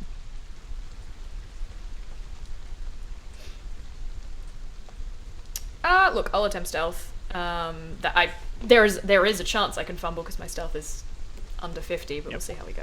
I almost started telling you to do it, and then I was like, oh no, that's a trigger. We go. Only for Seb, not for me. Yeah. I just Oof. So I just go and then...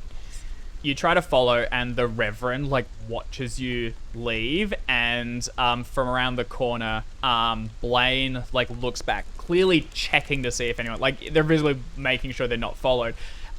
Sees you, but you just swing about and walk in a different direction. Then he heads on. I will swing and just light a cigarette, as though I have moved away to smoke. Perfect.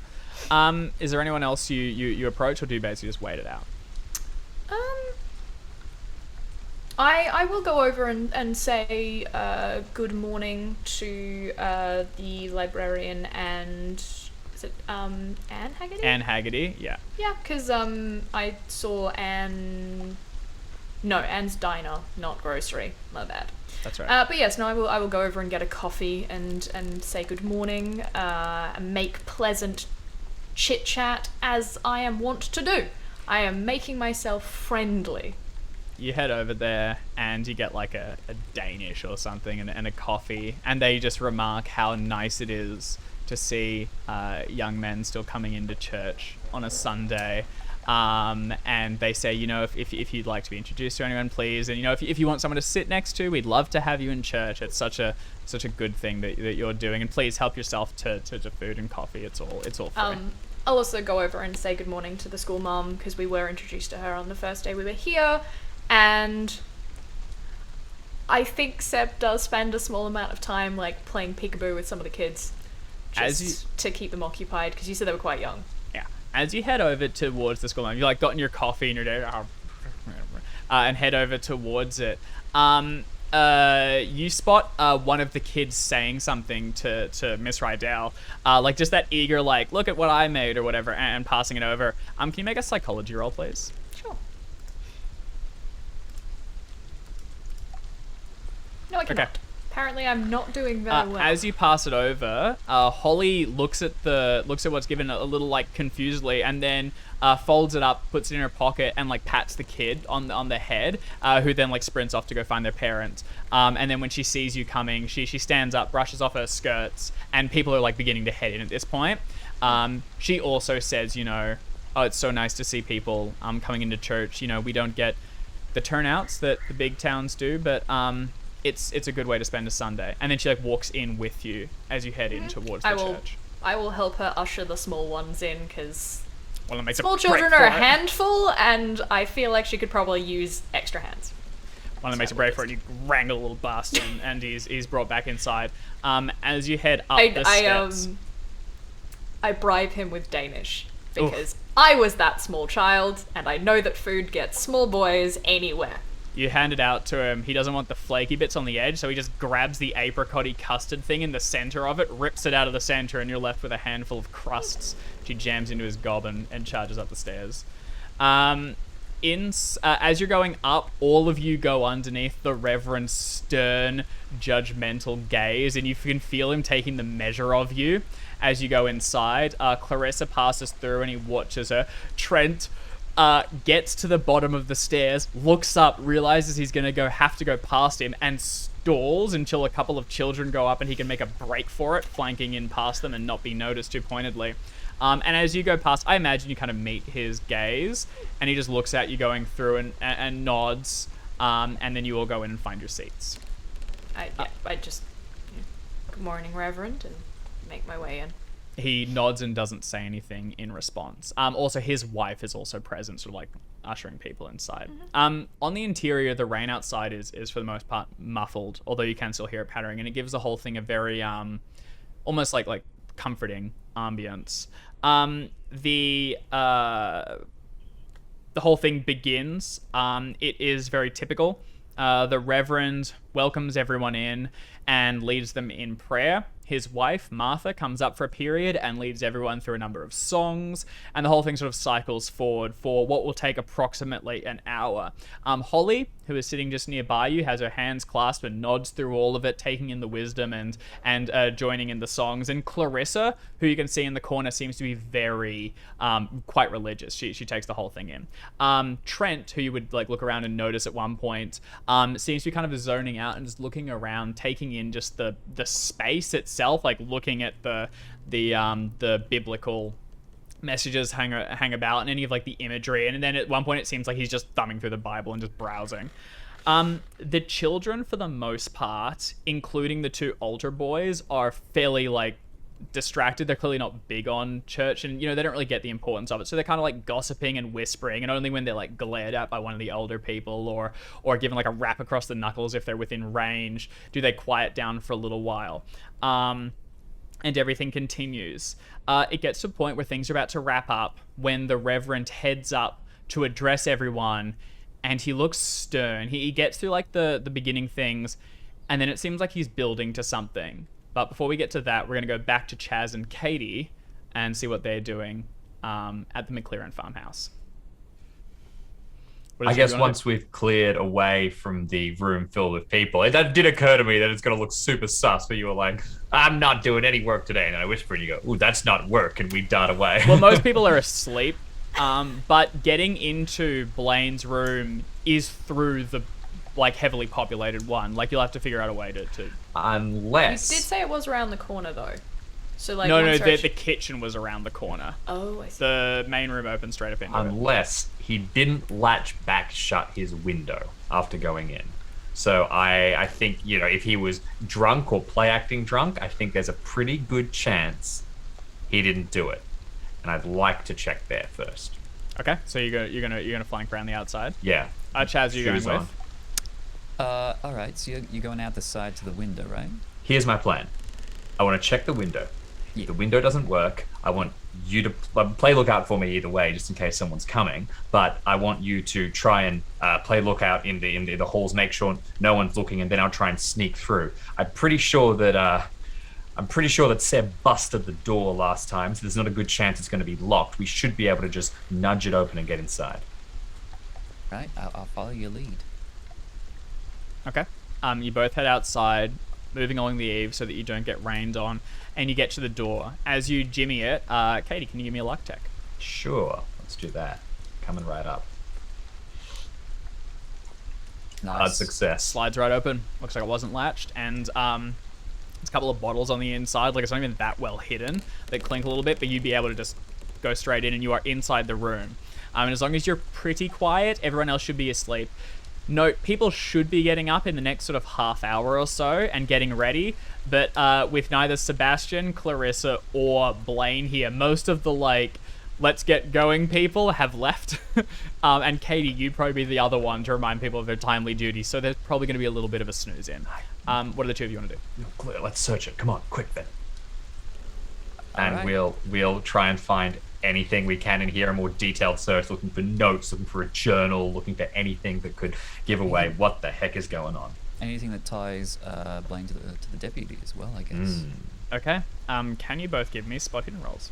Yeah, Absolutely. and this time I'm going to succeed because I've made about 3 spot hidden rolls so That's a far. good- that's a My spot good hidden is thought. 25. Mathematically speaking, this is going to be a success. I've got a hard success, and I'm willing to go to an extreme. Hell yeah. Well done. Oh, Okay. that was unexpected.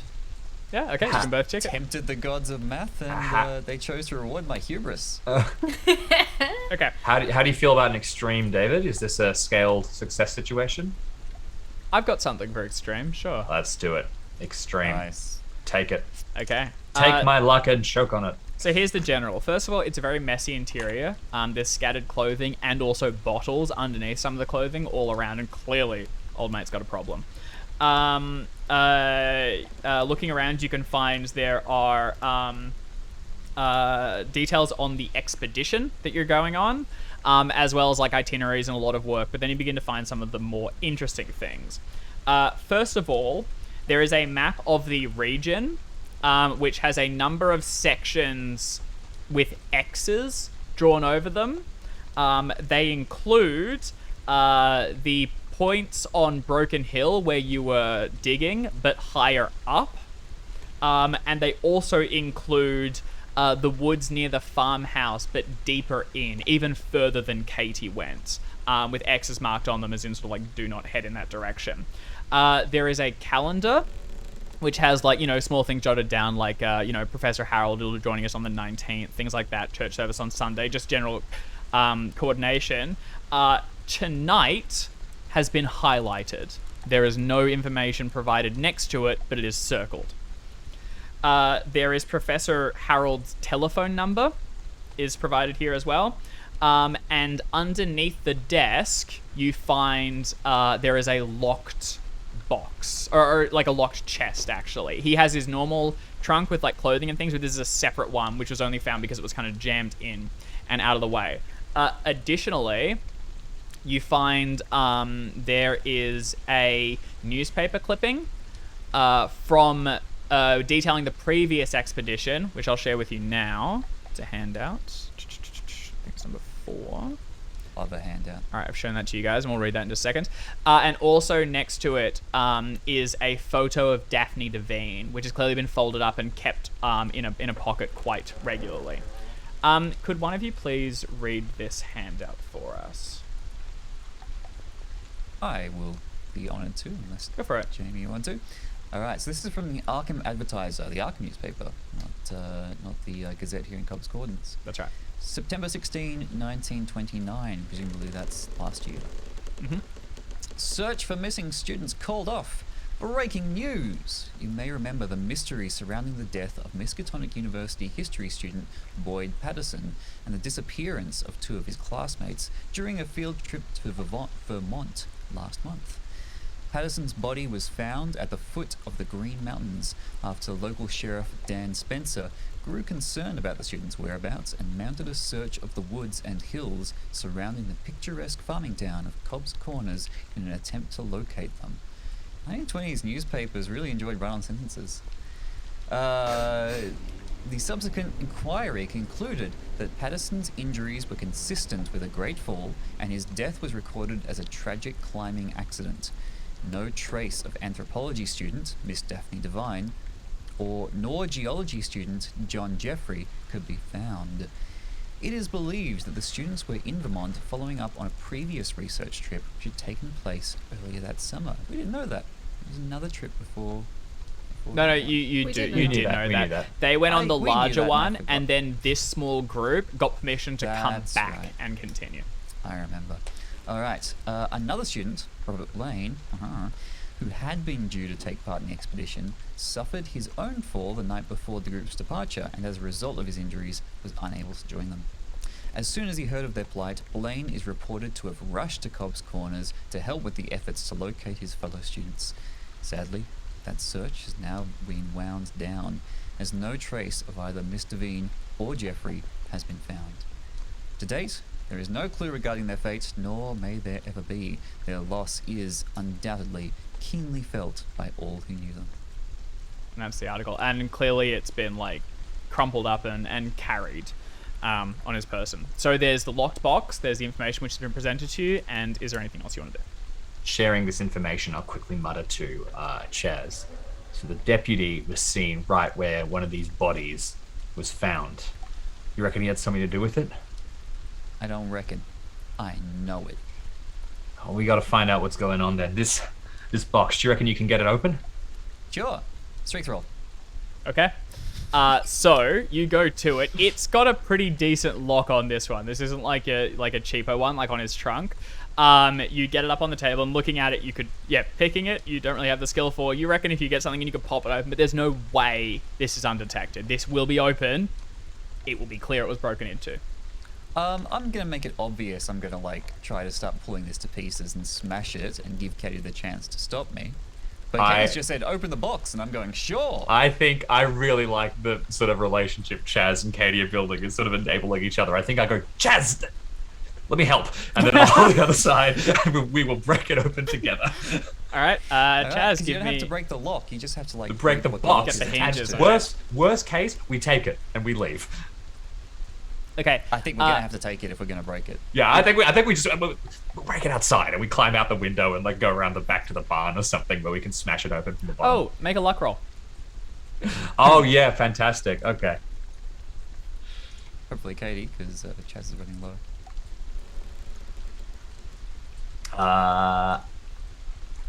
Nice. Haha, success. Okay, we'll come back to that.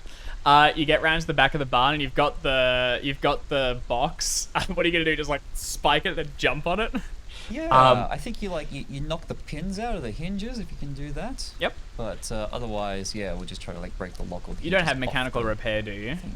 Excuse me, son of a steel mill son. Okay, son of a because steel mill son. What?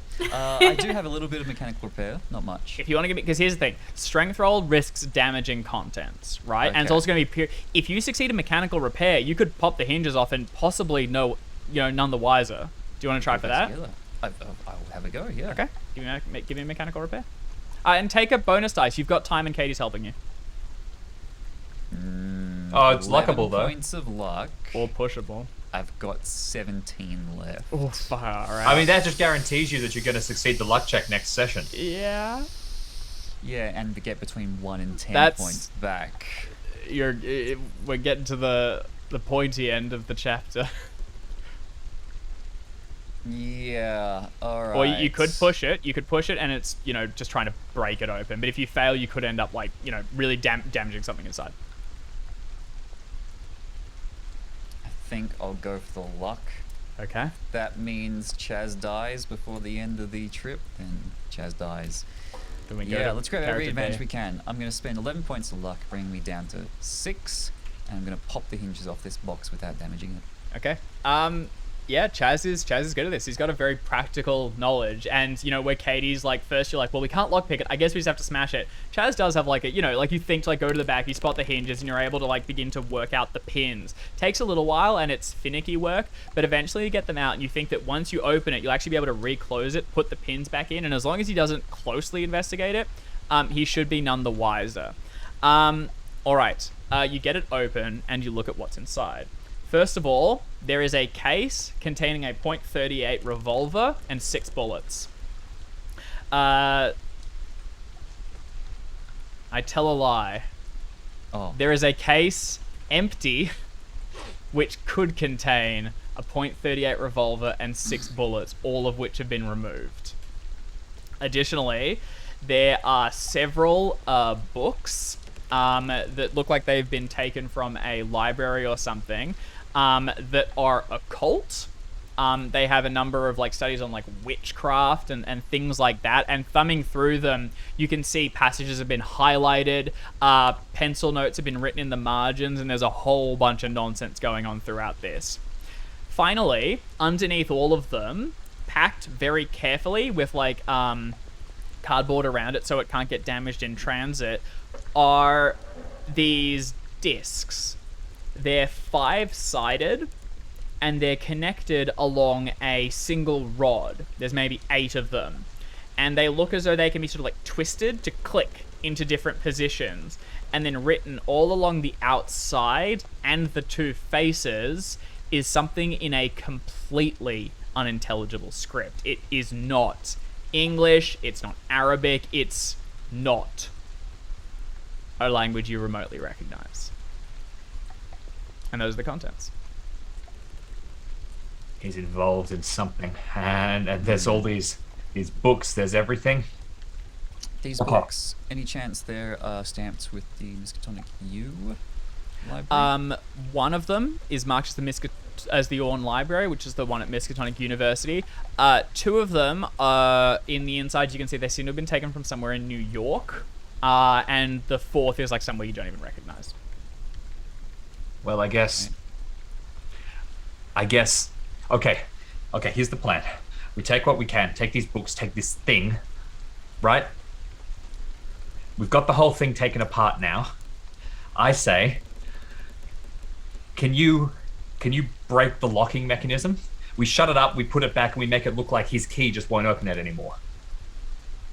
I don't know. That'd be locksmithing. That feels like a locksmith. Okay.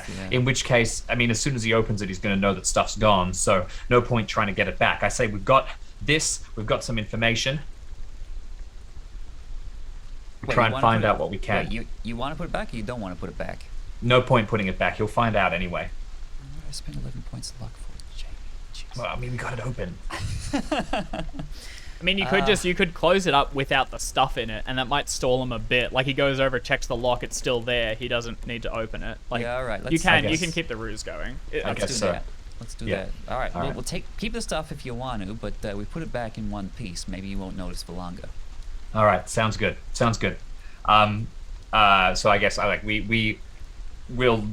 think our plan is do what we need to do in terms of like we peek out behind the barn, see when we can make the dart across, and we'll try and sneak in, pop it back, keep one of us out as lookout, and then eventually get back, grab the stuff, and get ready to go. And what you're doing is you're taking out all the books and the strange thing. Yep. Like jamming it under the thing, and then where are you going to hide it? Are you going to keep it on your person, or are you going to hide it somewhere? Are they small enough to be kept on my person? Not the strange thing. It's about that big and that wide, and it's quite heavy. Like clicking things. You've got a hiding space for liquor, right? Somewhere you've been putting stuff? Yeah, I think we've been stashing in the barn. I guess we put it there. Okay. Noting that some of the other students do come and go from that section, but Okay. you can find a hiding place inside here. Chaz is pretty good with this. So, Katie, you can keep the books on you, or you can put them in, like, you have a little book bag that you jam them into. And Chaz, you find a spot where you can secret the thing away. As you're both leaving, Katie, you stop and look down because where you busted things open, you can spot footprints. Your luck roll, where the rain has fallen down, there is a section where, like, it kind of missed it and they're still fresh. There are footprints heading to and from the outhouse via the barn into the woods. But the rest of the trail has been pretty much washed away by the deluge and the storm, which is the same thing. Should we? Chaz would know that Blaine was coming back from the outhouse last night. Should we check the outhouse? Check around there? All right. Worth looking having a look. Okay, Hey, by I got this an idea as well. You want to keep hold of those books, right? You saying you don't I want to reckon stash I them? can try and read through them. All right. Idea. Not your book bag. Put them in Trent's book bag. I was thinking the same thing, but I need to read them. All right, one at a time though, but they keep the rest of them stashed there. Because look, if Blaine sees them in Trent's book bag, he's not going to suspect Trent. He's just going to know that someone's trying to frame him. Someone hid him there. Someone else hid him there, right? I think that's one step removed. Not a bad idea. I don't know. Trent's been looking into some interesting stuff. I think it's Really? best if we just keep quiet. Well, I mean, if he's a reader, why don't we deal him in? Why don't we see if he can give these a look and see what he finds for us? Up to you. I mean, Let's wait for he's 7. your boyfriend or whatever. He's not my boyfriend. Very offended. Listen, let's. Oh, I'm sorry. I thought love was blossoming over there. I'll say nothing more. Just got some weird interests. Although I guess now I'm about to be reading books that probably have the same stuff in it. So. All right. glass houses and all that, right? Okay. All right. Maybe- The house is beginning to stir as people wake up and begin to prepare, and you can see Harlow's truck beginning to bounce down the road and come in so that people can load it up. You hide the things and make a quick run out towards the outhouse. A preliminary search reveals nothing of note, except you will find a couple of liquor bottles nearby. Do either of you have track? I do not. I doubt it. Okay, you can. 10 One of is you for can roll Ice. with a bonus dice, and there's always a chance. Do you mind if I take it? I've got previously some great successes on some very I got a natural Please world do. success and a survival I think you've also got more luck to burn if, yeah. if it gets close. Yeah, by all means. Oof. Not today. Okay, yeah, no, the signs, the water's been washing down. It would have been quite hard to find as is. So from there, you can't spot a trail, and you head back in and begin to get your things ready for the day. Back at the church, the Reverend heads up to the podium and addresses everyone. He goes through like closing statements, and then as everyone's like waiting for like the final song before they leave, like some are even like getting ready to stand up, one of the elderly people like props themselves up and begins to rise. He stops and he just fixes the whole area with like this stern glare, particularly noticing some of like the kids who are like talking a little bit and not really paying attention. He is a big guy. He's got wide shoulders and he's got black hair but with these streaks of white all shot through it, and he has this quite nasty scar that goes up through the eyebrow and looks like quite puckered, like it was taken for like a knife or something when he was younger. He's dressed in like the pastor's robes, and he has the Bible open out in front of him, although he hasn't referred to it throughout the service. He seems to be reciting things from memory. He's clearly quite good at it. Looks around and he goes,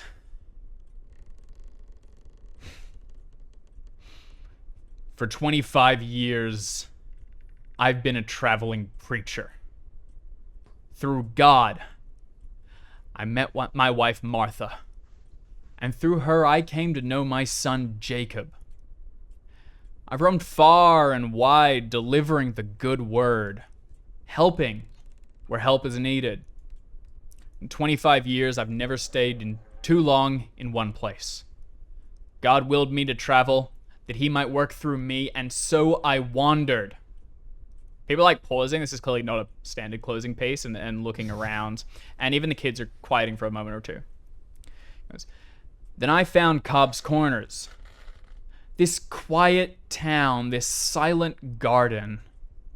This place where my child might become a man, and where I might do long and lasting work. I thought God had brought me here that I might rest, that I might be rewarded." His wife, who is like 20 years his junior, is like standing next to him, and she like squeezes his shoulder amicably. And the son, looking a little embarrassed, like squirms in his seat a little bit. And he goes, "I see now how wrong I was. This is no garden.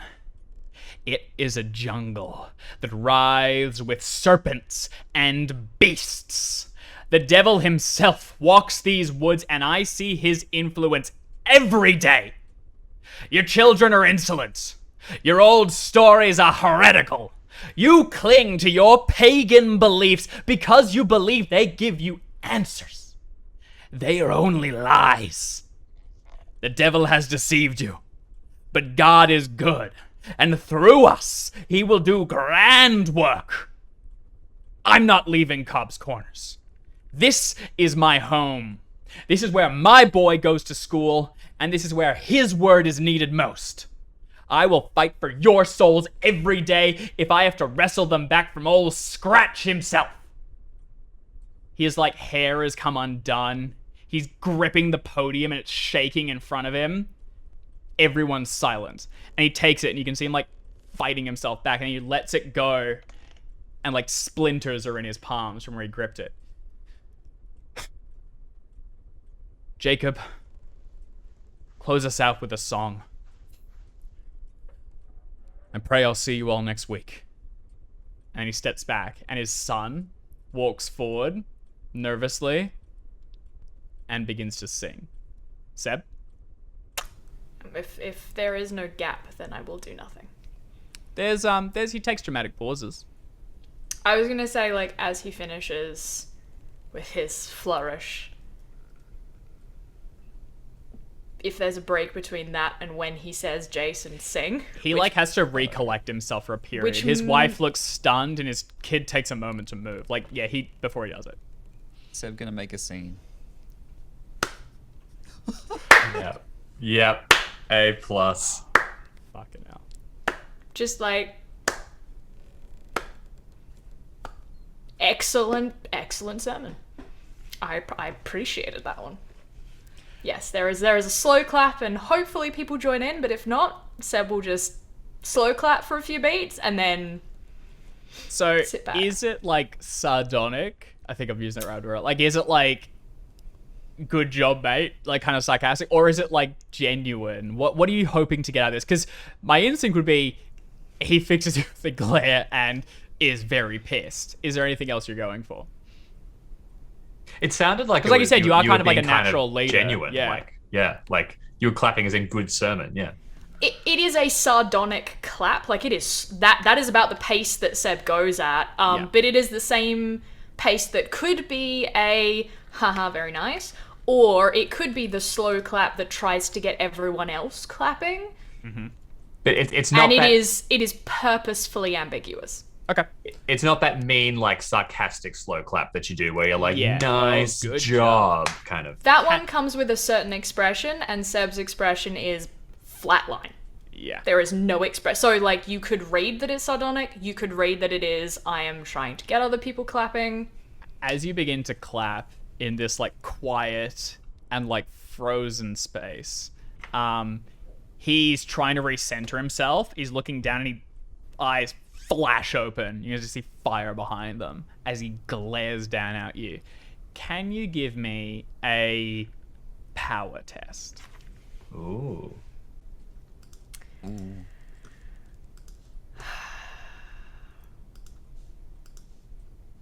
Yes. You meet eyes. Neither of you blink. And then from next to you, Holly, like, quietly claps a little bit as well. And then from the rear, a couple of the other adults in the section, kind of like possibly hearing what they've been thinking as well, do join. And you get the impression that, yeah, there's a few people that think this place is a little, has lost its path. And as this is happening, he still looks at you. And then eventually there's like the lead us in a song. And he steps back and his kid walks forward. Just because this is... Seb's best skill is power. There's a reason he leads the debate team. Oh, yeah. There's probably there's a very small difference between Seb leading a debate team and Seb leading a cult. Awesome.